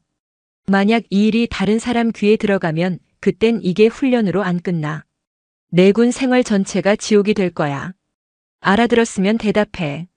진우는 차오르는 구역질을 참으며 간신히 고개를 끄덕였다. 죽음의 문턱에서 돌아온 공포는 이성과 판단력을 마비시켰다. 그는 그저 이 상황을 벗어나고 싶을 뿐이었다. 목소리. 알겠습니다. 그날 이후 진우의 군 생활은 보이지 않는 감옥이 되었다. 밤이 오는 것이 두려웠고 잠드는 것이 공포였다. 억지로 잠들지 않으려 버티다 꾸벅꾸벅 졸기 일쑤였고 그러다 코를 골면 어김없이 세면장으로 끌려가 수중호흡 훈련을 받아야 했다. 물의 양은 날이 갈수록 늘어났고 질식의 고통은 점점 더 선명해졌다. 그의 영혼은 서서히 갉아먹히고 있었다. 같은 시각 서울특별시 관악구 수도방위사령부. 대한민국 심장부 서울의 하늘을 지키는 수도방위사령부의 사령관실. 거대한 창 너머로 서울의 야경이 보석처럼 펼쳐져 있었다. 그 풍경을 등지고 선 여성의 어깨 위에는 은빛으로 빛나는 별 2개 소장 계급장이 달려 있었다. 그녀의 이름은 박서윤. 수방사 최초의 여성 사령관이자 군내에서도 손꼽히는 전략가였다. 그녀의 날카로운 눈빛과 빈틈없는 지위는 강철의 독수리라는 별명을 안겨주었지만 그런 그녀에게도 세상 가장 부드러운 존재가 있었으니 바로 아들 이진우였다. 사령관님, 아드님께서 보내신 편지입니다. 부관인 강 대위가 정중하게 편지를 건넸다. 박서윤 소장의 입가에 희미한 미소가 번졌다. 훈련소 이후 자대에서 온 첫 편지였다. 그녀는 강 대위를 물리고 조심스럽게 편지 봉투를 열었다. 사랑하는 엄마께. 열쇠. 이병 이진우입니다. 이곳 열쇠부대 생활은 생각보다 괜찮습니다. 선임분들도 다들 잘해주시고 동기들과도 잘 지내고 있습니다. 밥도 맛있고 훈련도 할 만합니다. 걱정하지 마세요. 얼마 전에는 아주 특별한 훈련을 받았습니다. 화생방 훈련의 심화 과정 같았는데 방독면을 쓰고 물속에서 버티는 훈련이었습니다. 처음에는 힘들었는데 자꾸 하다 보니 실력이 느는 것 같습니다. 선임들께서 제가 폐활량이 좋다고 칭찬도 해주셨습니다. 군대는 참 다양한 경험을 할 수 있는 곳인 것 같습니다. 엄마도 건강 잘 챙기시고 너무 걱정 마세요. 저는 늠름한 군인으로 잘 성장하고 있습니다. 다음 휴가 때 뵙겠습니다. 충성. 박서윤 소장은 편지를 다 읽고 잠시 눈을 감았다. 아들의 씩씩한 목소리가 귓가에 들리는 듯 했다. 대견하면서도 한편으로는 마음이 짠했다. 그러나 편지를 다시 한번 천천히 읽어내려가던 그녀의 미간이 미세하게 좁혀졌다. 방독면을 쓰고 물속에서 버티는 훈련? 뭔가 이상했다. 5사단 보병대대 신병이 그것도 자대 배치 3주 만에 받을 훈련이 아니었다. 그런 식의 훈련은 정식 교범 어디에도 존재하지 않았다. 만약 비슷한 훈련이 있다면 UDTSEAL이나 SSU 같은 특수부대의 생식주 훈련에서나 있을 법한 일이었다. 선임들이 칭찬했다는 뉘앙스도 마음에 걸렸다. 정식 훈련이라면 교관이나 분대장이 평가해야 마땅했다. 군대는 참 다양한 경험을 할 수 있는 곳. 이 문장은 마치 무언가를 애써 포장하려는 듯 부자연스럽게 느껴졌다. 아들의 필체는 평소보다 미세하게 떨리고 있었다.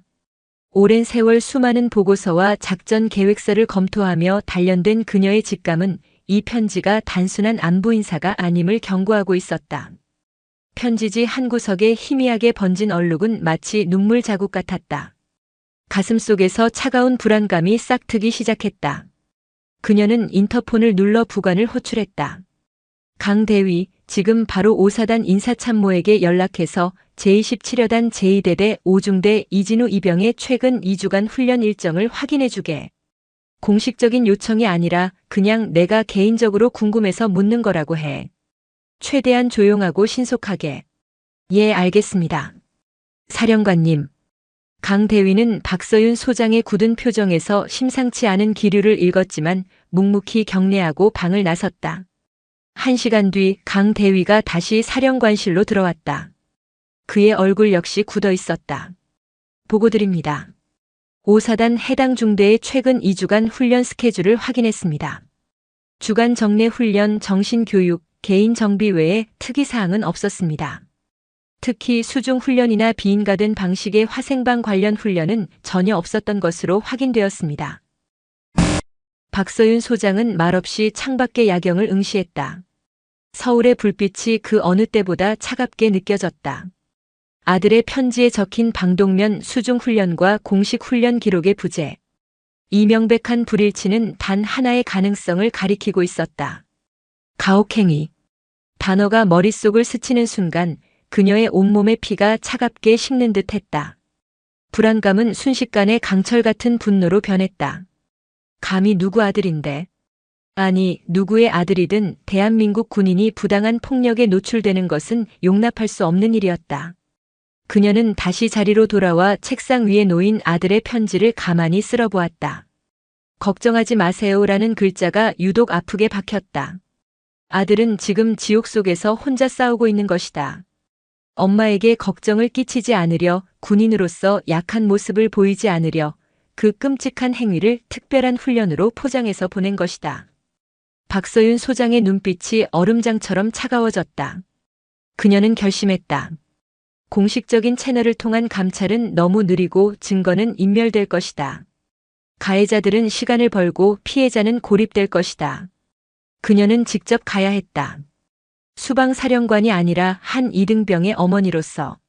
하지만 그녀가 가진 힘을 사용하지 않을 이유는 없었다. 강대위. 예, 사령관님. 내일 오전 내 스케줄 전부 비우게. 국방부 회의는 급성 위경련으로 불참한다고 보고하고 대신 사령관용 검은색 세단과 운전병만 대기시켜. 행선지는 연천이다. 알겠습니다. 혹시 5사단에 미리 연락을. 아니. 박서윤 소장은 강 대위의 말을 잘랐다. 그녀의 목소리에는 서리빨 같은 냉기가 흘렀다. 그 어떤 사전 통보도 하지 않는다. 열쇠는 조용히 그러나 정확하게 급소를 찔러야 하는 법이지. 그녀의 눈동자 속에서 거대한 폭풍이 조용히 소용돌이치기 시작했다. 아들을 위해 그녀는 이제 지옥의 문을 열어젖힐 열쇠가 될 준비를 하고 있었다. 다음 날 오전. 수도방위 사령부의 표식이 제거된 검은색 세단이 아침에 혼잡을 뚫고 북쪽으로 질주하고 있었다. 뒷좌석에 앉은 박서윤 소장은 굳게 입을 다문 채 차창 밖으로 스쳐 지나가는 풍경을 무심히 바라보고 있었다. 평소라면 작전 지역의 지형과 주요 방어 거점을 머릿속으로 그렸을 그녀였지만 오늘 그녀의 머릿속은 온통 아들 이진우에 대한 생각으로 가득 차 있었다. 어젯밤 그녀는 뜬 눈으로 밤을 새웠다. 아들의 편지를 수십 번이고 다시 읽었다.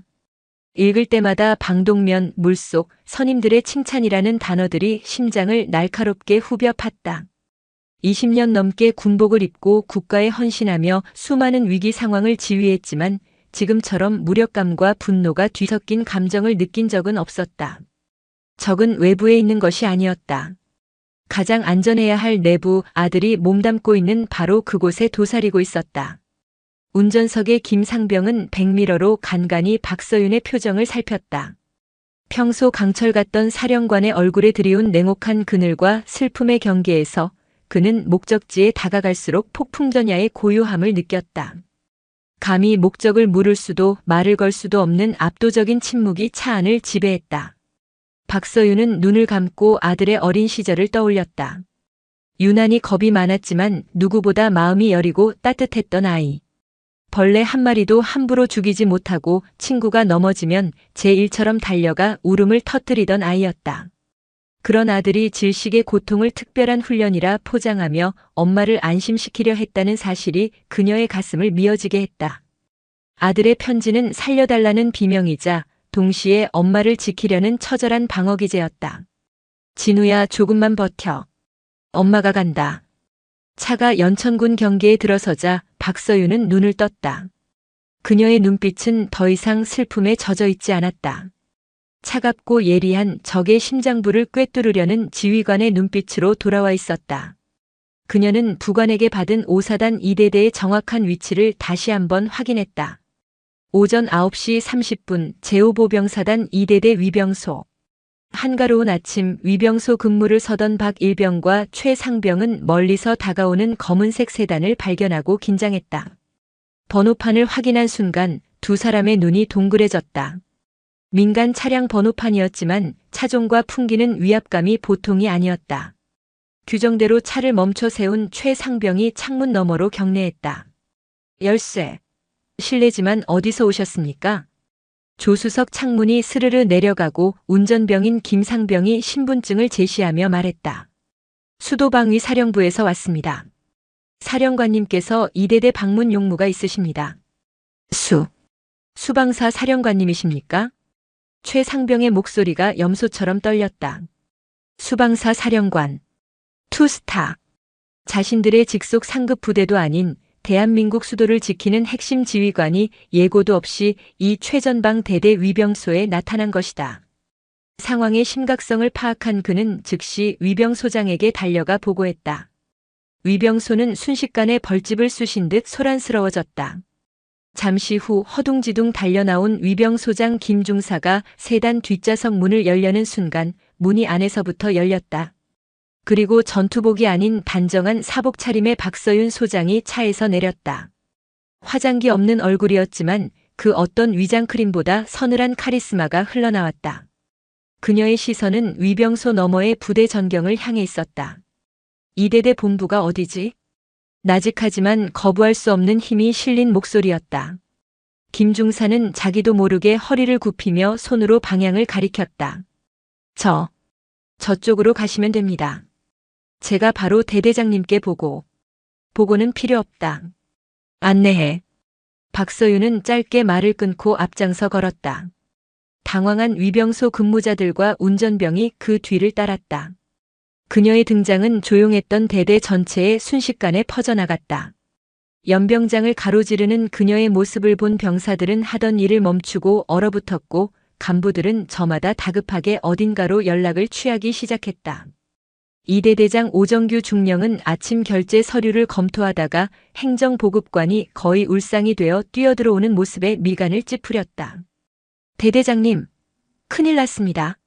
뭔데 이렇게 호들갑이야? 수방사령관님께서, 박서윤 소장님께서 지금 대대본부로 오고 계십니다.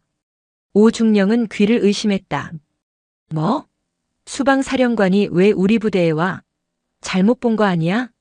아닙니다. 위병소에서 확인했고 지금 연병장을 지나고 계십니다. 사전 통보도 전혀 없었습니다. 그 순간 오 중령의 등골에 식은땀이 흘렀다. 예고 없는 상급 부대 지휘관의 방문. 그것도 자신의 지휘 계통과 전혀 다른 군 내에서도 핵심 요직으로 꼽히는 수방사령관의 방문은 단 하나를 의미했다. 사고. 그것도 보통 심각한 사고가 아니라는 뜻이었다. 그는 황급히 전투복 매무새를 가다듬고 밖으로 뛰쳐나갔다. 복도 끝에서 걸어오는 박서윤 소장과 마주친 오중령은 거의 반사적으로 경례를 외쳤다. 열쇠. 대대장 중령 오정규입니다. 어쩐 일로 여기까지. 박서윤은 그의 경례를 가볍게 목례로 받으며 말을 끊었다. 그녀의 시선은 오중령의 어깨에 넘어 복도를 지나치는 병사들을 향해 있었다. 대대장실로 들어가지. 할 이야기가 있다. 대대장실에 들어선 박서윤은 오중령이 권하는 상석을 마다하고 창가에 섰다. 오중령과 뒤따라 들어온 주임원사는 숨막히는 침묵 속에서 그녀의 다음 말을 기다릴 뿐이었다. 박서윤은 창밖을 바라보며 마치 혼잣말처럼 입을 열었다. 이곳 2대대에서는 아주 특별한 훈련을 진행한다고 들었다. 오중령은 의아한 표정을 지었다. 특별한 훈련 말씀이십니까? 그래. 신병들을 대상으로 하는 방독면을 쓰고 물속에서 버티는 훈련. CBRN 훈련의 심화 과정이라고 하던데. 아주 창의적인 훈련 방법이야. 교범에도 없는 내용을 자체적으로 개발해서 시행할 정도면 대대장의 훈련 의지가 대단한 모양이야. 그 말을 듣는 순간 오정규 중령의 얼굴이 하얗게 질렸다. 방독면, 물. 그는 그런 훈련을 승인한 적도 보고받은 적도 없었다. 이것은 명백한 사고 보고였다. 박서윤 소장은 이미 모든 것을 알고 이곳에 온 것이다. 사령관님, 그게 무슨 말씀이신지. 말귀를 못 알아듣나? 제5중대 소속 이병 이진우. 드디어 아들의 이름이 그녀의 입에서 나왔다. 그 병사가 최근 그런 훈련을 받았다고 하더군. 아주 인상 깊었던 모양이야. 집으로 보낸 편지에까지 자랑을 했어. 폐활량이 좋다고 선임들에게 칭찬도 받았다지. 박서윤은 천천히 몸을 돌려 오중령을 정면으로 응시했다. 그녀의 눈빛은 분노를 넘어선 모든 것을 꿰뚫어보는 듯한 서늘함이 담겨 있었다. 그 자랑스러운 훈련병을 내 눈으로 직접 보고 싶군. 지금 당장 이병 이진우를 여기로 데려와. 오중령은 온몸에 피가 빠져나가는 기분이었다. 그는 떨리는 목소리로 주임원사에게 명령했다. 당장 오중대에 연락해서 이진우 이병 작업 중이면 중지시키고 즉시 대대장실로 데려와. 5분 내로. 주임원사가 쏜살같이 뛰쳐나가고 대대장실에는 다시 무거운 침묵이 내려앉았다. 오중령은 차마 고개를 들지 못했다. 수방사령관이 한 이등병의 이름을 정확히 호명하며 편지 내용까지 은은 이 상황이 그에게는 사형선고나 다름없었다. 한편 오중대 생활관 뒤편에서 잡초를 뽑고 있던 이진우는 갑자기 헐레벌떡 달려온 행정보급관에게 이끌려 어디론가 향하고 있었다. 너 무슨 사고 쳤냐? 왜 대대장님이 너를 찾으셔? 진우는 아무것도 모른 채 공포에 질려 고개를 저을 뿐이었다. 대대장실 문 앞에 선 그는 심장이 터질 것 같았다. 행정보급관이 문을 두드리고 안에서 들어오라는 목소리가 들렸다. 진우가 조심스럽게 문을 열고 안으로 들어서는 순간 그는 자신의 눈을 의심했다. 창가에 서 있는 익숙한 실루엣. 단정하지만 위험 있는 모습. 세상에서 가장 사랑하고 그리워했던, 그러나 지금 이 장소에 있어서는 안 될 사람. 엄마? 진우의 입에서 자신도 모르게 탄식이 흘러나왔다. 그의 목소리에 대대장실의 모든 시선이 집중되었다. 오정규 중령은 엄마라는 말에 경악하며 진우와 박서윤 소장을 번갈아 쳐다보았다. 박서윤은 굳은 표정을 유지한 채 떨고 있는 아들에게로 천천히 걸어갔다. 그녀는 아들의 흙 묻은 전투복과 공포에 질린 눈을 마주했다. 그리고는 아들의 어깨를 감싸 안으며 얼음처럼 차가운 목소리로 오정규 중령을 향해 말했다. 내가 이병 이진우의 어머니다. 그 말은 단순한 신분 공개가 아니었다. 그것은 선전포고이자 심판의 시작을 알리는 서곡이었다. 오정규 중령의 머릿속이 하얗게 비어버렸다. 예고 없이 들이닥친 수방사령관. 교범에 없는 가혹행위에 대한 정확한 지적. 그리고 그 피해자가 바로 사령관의 아들이라는 충격적인 사실. 퍼즐 조각들이 맞춰지는 순간 오중령은 자신의 군 생활이 오늘 이 자리에서 끝장날 수도 있음을 직감했다. 박서윤은 아들의 어깨를 감싼 손에 힘을 주었다. 아들의 몸이 미세하게 떨리고 있었다. 그 떨림이 그녀의 분노에 마지막 불을 지폈다. 그녀는 아들을 자신의 등 뒤로 살짝 물리고 다시 오정규 중령을 향해 섰다. 이제 그녀는 어머니가 아닌 지휘관이었다. 오정규 중령. 예. 사령관님. 자네 부대에서 벌어진 일을 나는 오늘 아들의 편지 한 통으로 알게 됐네. 정기적인 소원 수리, 간부 면담, 부대 진단. 그 모든 시스템이 완벽하게 작동하고 있다고 매일 아침 상황 보고에 올리겠지. 그런데 그 시스템은 질식 직전까지 몰린 한 병사의 비명조차 걸러내지 못했어. 이유가 뭔가? 그녀의 목소리는 조용했지만 회의실 전체를 얼어붙게 할 만큼의 냉기를 품고 있었다. 오중령은 입술만 달싹일 뿐 아무런 대답도 하지 못했다. 무슨 변명을 할 수 있겠는가? 대답할 수 없나? 좋아. 그럼 질문을 바꾸지. 박서윤은 한 걸음 다가섰다. 그녀의 시선은 오중령을 지나 그의 등 뒤에 굳어있는 다른 간부들을 훑었다. 이 아이에게 방독면 훈련을 행한 자들이 누구지? 그 쓰레기들 이름이 뭔가? 그 단어는 오중령의 심장에 비수처럼 꽂혔다. 그는 차마 자신의 입으로 부하들의 죄를 고할 수 없었다. 그것은 지휘관으로서의 마지막 자존심이자 동시에 비겁한 책임 회피였다.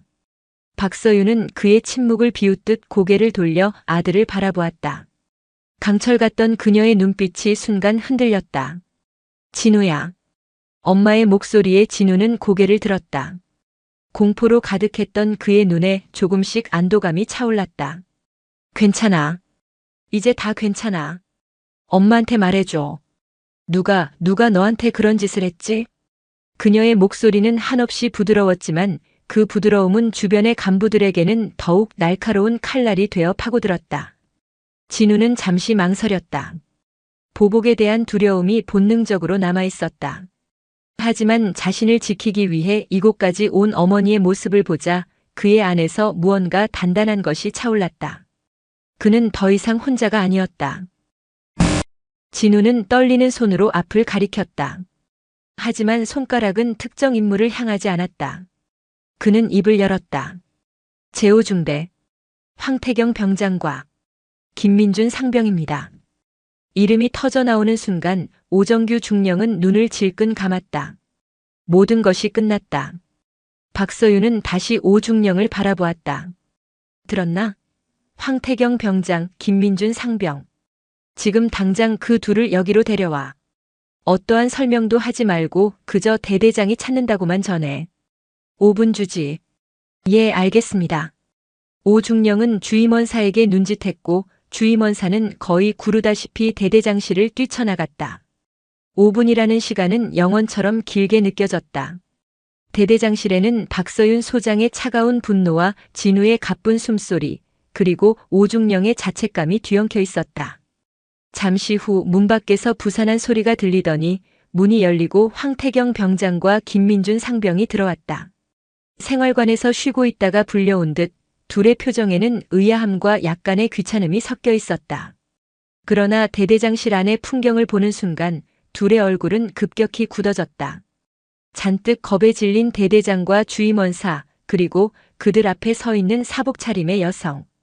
그리고 그 여성의 등 뒤에 숨어 있는 이진우, 열쇠, 병장 황태경, 상병 김민준. 대대장님 부르셨습니까? 황태경은 애써 침착하게 경례를 외쳤지만 그의 눈동자는 불안하게 흔들리고 있었다. 상황 파악이 되지 않았지만 이진우가 저 자리에 있다는 것만으로도 최악의 시나리오가 그려졌다. 박서윤은 그들을 천천히 훑어보았다. 마치 사냥감을 뜯어보는 맹수처럼 머리부터 발끝까지. 황태경 병장, 김민준 상병이라. 그녀가 입을 열자 황태경과 김민준은 자신들도 모르게 몸을 움찔했다. 처음 보는 여성이었지만 그녀에게서 뿜어져 나오는 위압감은 사단장에게서도 느껴보지 못한 종류의 것이었다. 자네들 아주 창의적인 병사들이더군. 전우의 콧꼬리를 치료하겠다며 수중호흡 훈련을 직접 개발하고 시행할 정도의 열정이 있다니 말이야. 황태경과 김민준의 얼굴이 새하얗게 질렸다. 수중호흡 훈련. 그들이 진우에게 협박하며 썼던 단어였다. 어떻게 이 여자가 방독면 안에 물을 채우면 질식감 때문에 폐활량이 늘어날 거라고 생각했나? 아니면 그냥 물에 빠져 허우적대는 후임병의 모습이 즐거웠나? 박서윤은 한 걸음씩 그들에게 다가갔다. 또각또각 그녀의 구두 소리가 마치 사형 집행인의 발소리처럼 대대장실을 울렸다. 저는 모르는 일입니다. 궁지에 몰린 황태경이 소리쳤다. 일단 부인하고 보자는 최후의 발악이었다. 김민준 역시 덩달아 고개를 저었다. 모르는 일이라고? 박서윤은 코웃음을 쳤다. 그녀는 더 이상 그들과 대화할 가치를 느끼지 못했다. 그녀는 오정규 중령을 향해 명령했다. 대대장. 예, 사령관님. 저 2명, 지금 즉시 모든 개인 장구 해제시키고 대대 영창에 입감시켜. 혐의는 직권 남용, 가혹행위, 폭행, 그리고 상관 모욕이다. 상관 모욕. 말입니까? 오중령이 되물었다. 앞의 죄목들은 이해가 갔지만 상관 모욕은 섣불리 적용할 죄목이 아니었다. 박서윤의 눈이 번뜩였다. 그래, 상관 모욕. 나는 대한민국 육군 소장 박서윤이다.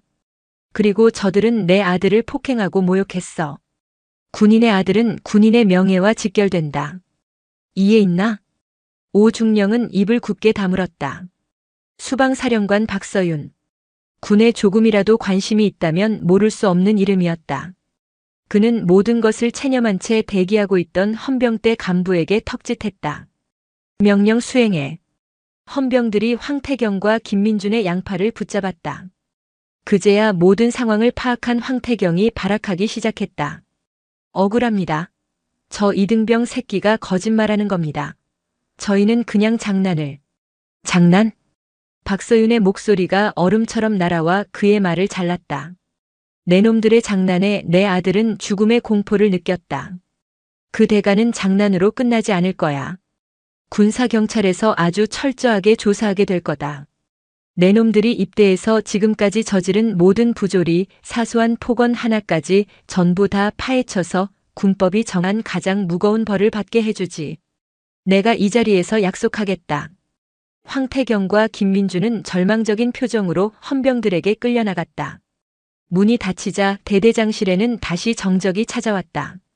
박서윤은 마지막으로 오정규 중령에게 말했다. 오중령. 자네와 해당 중대장은 직무유기와 지휘 태만으로 정식 감찰을 받게 될 거야. 이 시간부로 모든 지휘 권한을 부대대장에게 이임하고 대기해. 알아들었나? 예, 알겠습니다. 오중령은 힘없이 대답했다. 모든 정리가 끝나자 박서윤은 비로소 아들에게 다가가 그의 얼굴을 쓰다듬었다. 가자, 아들. 여긴 더 이상 내가 있을 곳이 아니야. 그녀는 진우의 손을 잡고 대대장실을 나섰다.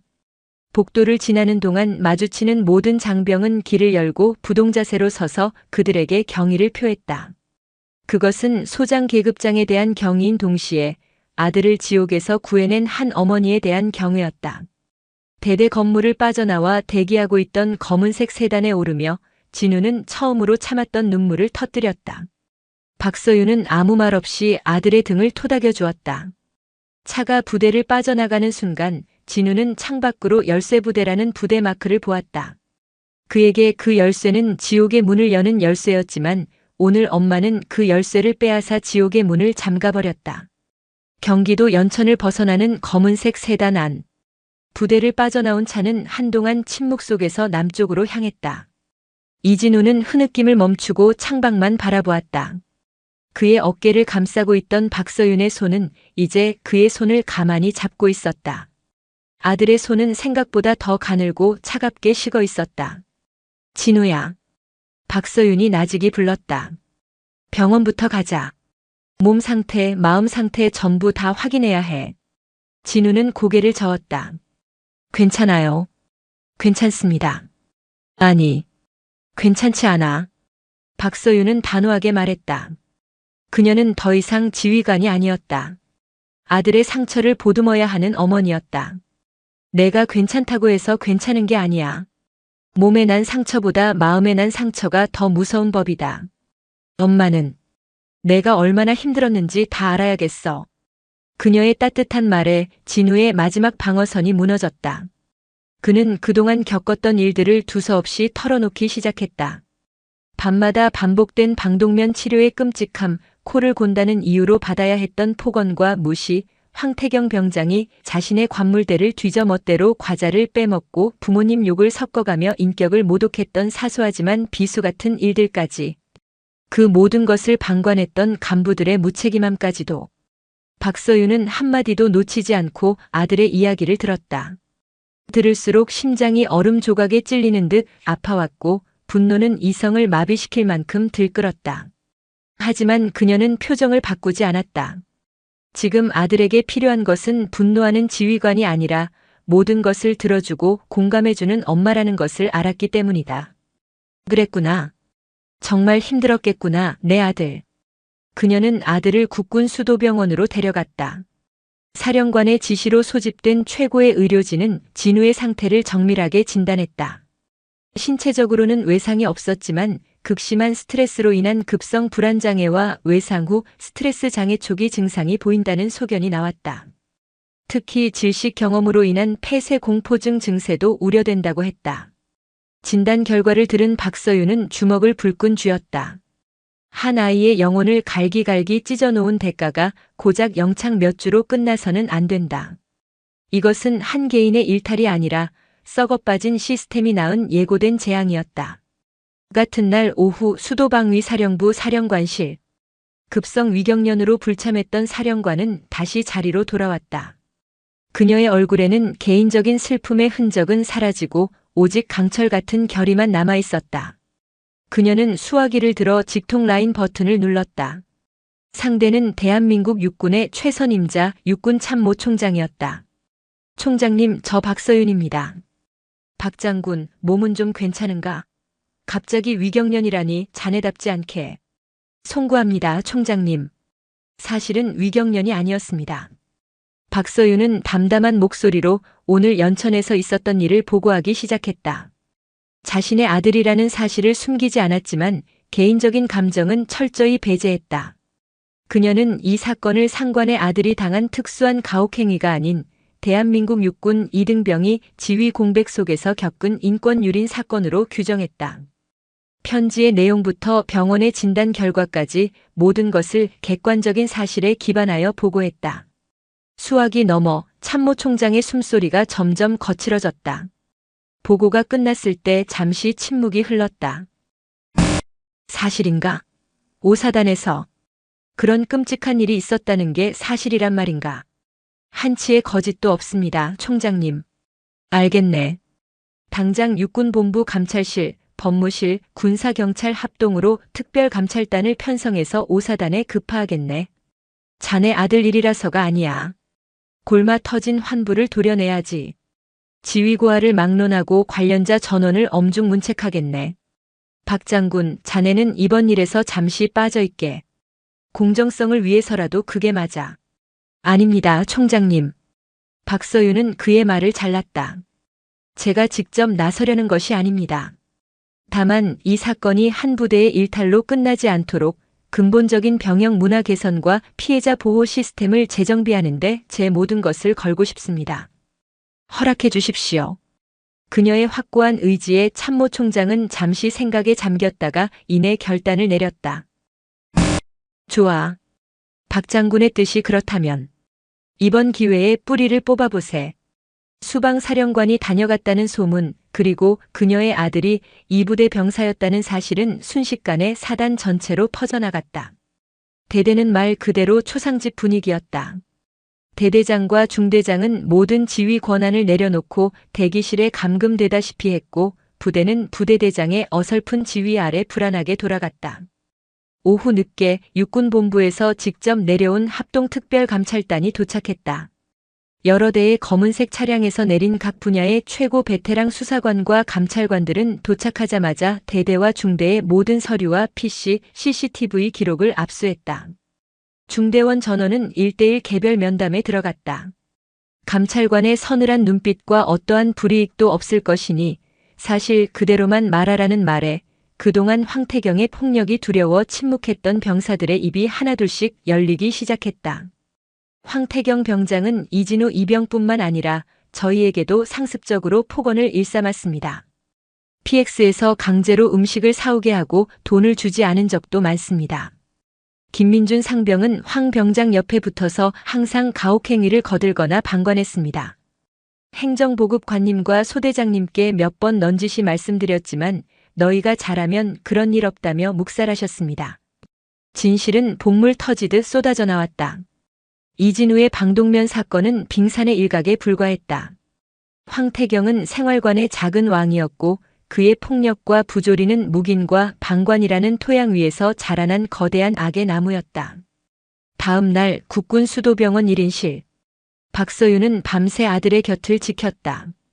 진우는 오랜만에 악몽을 꾸지 않고 깊이 잠들어 있었다. 아들의 평온한 얼굴을 보며 박서윤은 책상 위로 배달된 감찰단의 1차 보고서를 펼쳤다. 보고서에는 제2대대 오중대에서 벌어진 온갖 부조리들이 빼곡하게 적혀 있었다. 단순한 폭행을 넘어선 인격 말살, 금품 갈취, 그리고 그것을 시스템적으로 은폐하려 한 간부들의 기만까지. 그녀는 보고서를 읽어 내려갈수록 분노보다 깊은 슬픔을 느꼈다. 이것은 비단 오사단만의 문제가 아닐 터였다. 대한민국의 수많은 부대에서 지금 이 순간에도 제2의 이진우가 신음하고 있을지 모를 일이었다. 처벌만으로는 부족하다. 시스템을 바꿔야 한다. 가해자를 군복 벗기는 것으로 책임 간부를 보직 해임하는 것으로 끝낼 일이 아니었다. 병사들이 두려움 없이 목소리를 낼 수 있는 창구를 만들고 가혹행위를 인지한 간부가 이를 묵살했을 때 더 큰 처벌을 받게 하는 제도적 장치가 필요했다. 면회, 소포, 전화 등 외부와의 소통 창구를 감시하고 통제하려는 낡은 관습도 모두 부숴버려야 했다. 그녀는 결심했다. 이 태풍의 진원지가 자신과 아들이었다면 그 태풍의 끝은 대한민국 국군 전체의 변화여야만 했다. 박서윤은 수화기를 들었다. 이번에 그녀가 연락한 곳은 육군본부가 아니었다. 국방부 장관님 비서실입니까? 수도방위 사령관 박서윤 소장입니다. 병영 문화 혁신을 위한 전군 제안건으로 장관님께 긴급 대면 보고를 요청합니다. 개인의 복수는 끝났다. 이제 국가를 위한 전쟁이 시작될 차례였다. 대한민국 국방의 심장부 국방부 장관실에는 무거운 정적이 흘렀다. 박서윤 소장은 흐트러짐 없는 자세로 장관과 육군 참모총장을 비롯한 군 수뇌부 앞에 서 있었다. 그녀의 손에는 제5보병사단 제27보병여단 예하 제2대대에 대한 특별감찰단의 최종 보고서가 들려 있었다. 장관님 그리고 총장님, 이 보고서는 단순한 한 부대의 비위 사실 보고서가 아닙니다. 이것은 우리 군의 병영 문화가 얼마나 깊이 병들어 있는지를 보여주는 조직 기능 부전 진단서와 다름없습니다. 박서윤의 목소리는 낮고 차분했지만 그 안에는 거대한 태풍을 품은 힘이 있었다. 그녀는 개인적인 감정을 드러내지 않았다. 대신 아들의 사례를 데이터로 활용하여 병영 내 소통 부재와 지휘관의 책임 회피, 낡은 인권의식이 어떻게 한 병사를 죽음 직전까지 몰고 가는지를 논리적으로 설명했다. 문제는 황태경이라는 일탈한 병사 한 명이 아닙니다. 문제는 그런 일탈이 발생하고 지속될 수 있도록 방치하고 심지어 동조한 시스템의 부재입니다. 이에 저는 처벌을 넘어선 근본적인 병영 환경 개선을 제안합니다. 그녀는 준비해온 브리핑 자료를 펼쳤다. 첫째, 국방 헬프콜 기능 강화 및 1303 군사경찰 신고 채널 분리 신설. 기존의 국방 헬프콜은 심리상담 기능에 집중시키고 범죄 행위에 대해서는 군사경찰이 직접 운영하는 별도의 신고 채널 1303을 신설. 신고 시 발신자 정보가 원천적으로 차단되는 가상번호 시스템을 도입하고 모든 신고는 국방부 군사경찰단 중앙수사대로 직접 접수되어 하향식으로 사건을 배당함으로써 부대 내 은폐 시도를 원천 차단. 둘째, 지휘관 지휘자 책임 명료화 규정 신설. 부대 내 가혹행위 발생 시 가해자 처벌과 별개로 해당 부대의 분대장급 이상 지휘자 및 간부에게 직무유기가 아닌 지휘감독 소홀 책임을 우선 적용. 특히 사건을 인지하고도 묵살하거나 은폐하려 한 정황이 드러날 경우 가혹행위 공범에 준하는 징계 기준을 적용하여 모르는 척하는 것이 더 큰 위험을 초래한다는 인식을 명확히 각인. 셋째, 병사 마음건강 지원 사업 확대. 군 병원 정신건강의학과 외에 병사들이 원할 경우 외부 민간 전문 상담기관과 연계하여 정기적인 심리 상담을 받을 수 있도록 전면 지원. 모든 상담 기록은 군에 보고되지 않는 것을 원칙으로 하며 오직 병사의 회복을 위해서만 사용. 넷째, 스마트 열린 병영 정책. 불필요한 사유로 면회, 전화, 소포를 통제하는 행위를 명백한 직권남용으로 규정. 병사들의 휴대전화 사용 시간을 점진적으로 확대하고 생활관 내 공용 영상통화 부스를 설치하여 가족과의 소통을 보장함으로써 병사의 심리적 고립을 방지. 박서윤의 제안은 파격적이었다. 군의 오랜 관행과 지휘관의 권위를 정면으로 뒤흔드는 내용이었다. 몇몇 장성들의 얼굴에 불편한 기색이 스쳤다. 그러나 현직 소장, 그것도 피해자의 어머니가 모든 것을 걸고 던진 이 제안의 무게를 누구도 가볍게 여길 수 없었다. 침묵 끝에 국방부 장관이 입을 열었다. 박 장군, 자네의 뜻 잘 알겠네. 썩은 살을 도려내는 고통이 따르겠지만 더 늦기 전에 수술을 시작해야겠지. 제안을 긍정적으로 검토하겠네. 아니, 반드시 관철시키겠네. 그날의 회의는 5사단 가혹행위 사건으로 명명되었고 박서윤이 제안한 혁신안은 대한민국 군대의 지형을 바꾸는 거대한 변화의 시작점이 되었다. 수개월 후 군사법원의 판결은 신속하고 단호했다. 주범 황태경 병장은 상습 폭행, 가혹행위, 직권남용 등의 혐의로 징역 5년형과 함께 불명예 전역 조치되었다. 그의 병적 기록부에는 파면이라는 주홍글씨가 새겨졌다. 공범 김민준 상병 역시 징역 2년을 선고받고 법정 구속되었다. 국민들의 더 큰 분노를 산 것은 간부들이었다. 지휘감독 소홀 및 가혹행위 방조 혐의로 법정에 선 2대 대장 오정규 중령과 중대장 행정보급관은 전원 강등과 함께 정직 처분을 받았다. 이는 사실상 진급길이 막히고 군 경력에 치명적인 오점을 남기는 중징계였다. 가만히 있었던 죄가 얼마나 무거운지를 군 전체에 똑똑히 보여준 판결이었다. 이진우는 병원과 집에서 심리치료를 받으며 빠르게 안정을 되찾았다. 군에서는 그에게 의병 제대를 권유했지만 그는 고개를 저었다. 아니요. 제 군 생활을 그렇게 끝내고 싶지 않습니다. 도망치는 것 같아서 싫습니다. 끝까지 마치고 제 발로 당당하게 위병소를 걸어 나오고 싶습니다. 그의 눈에는 더 이상 과거의 두려움이 없었다. 대신 상처를 극복한 사람만이 가질 수 있는 단단함과 깊이가 자리 잡고 있었다. 진우는 본인의 희망에 따라 육군훈련소의 신병교육 조교로 보직을 변경했다. 그는 자신의 끔찍했던 경험을 반면교사 삼아 이제 막군 생활을 시작하는 훈련병들에게 부조리에 맞서는 법과 동기를 존중하는 법을 가르쳤다. 특히 그가 진행하는 마음의 편지 시간에는 수많은 훈련병들이 쉽게 털어놓지 못했던 고민들을 쏟아냈고 진우는 그들의 첫 번째 상담사가 되어주었다. 그는 누군가를 괴롭히는 열쇠가 아닌 누군가의 마음을 여는 열쇠가 되는 법을 스스로 터득하고 있었다. 1년 후 늦여름의 어느 주말 육군훈련소 면회실. 이제 곧 병장 진급을 앞둔 이진우 상병은 자신을 찾아온 어머니와 마주 앉아 있었다. 계급장이 하나 더 늘어난 그의 어깨는 전보다 훨씬 넓고 듬직해 보였다. 엄마, 여기 훈련소 식당 밥이 아주 기가 막힙니다. 다음엔 꼭 한번 드셔보셔야 하는데. 그래? 우리 아들 입맛에 맞다니 다행이네.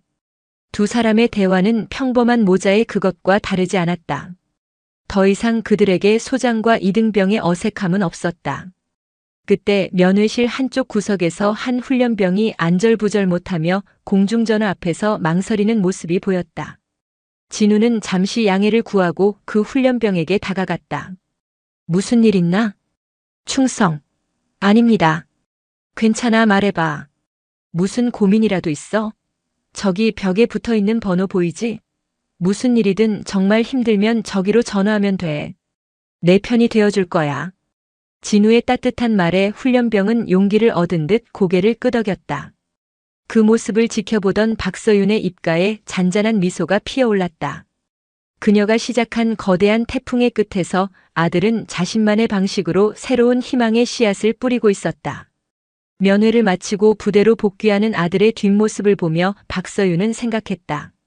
그녀는 아들을 지키기 위해 지옥의 문을 열었지만 정작 아들은 그 잿더미 속에서 스스로 천국의 문을 여는 열쇠를 찾아냈다. 한 사람의 용기 있는 외침과 아들을 향한 어머니의 사랑이 만들어낸 기적. 그 기적은 5사단 가혹행위 사건이라는 이름으로 역사에 기록되었고 대한민국 군대는 더디지만 분명하게 더 나은 방향으로 나아가기 시작했다. 어둠 속에서 한 줄기 빛을 찾아낸 이들의 이야기는 그렇게 전설이 되었다. 오늘 사연 모음집의 이야기 어떠셨나요? 구독과 좋아요, 그리고 당신은 어디서 보고 계신지 댓글로 남겨주세요. 여러분의 응원이 사연 모음집에는 큰 힘이 됩니다. 감사합니다.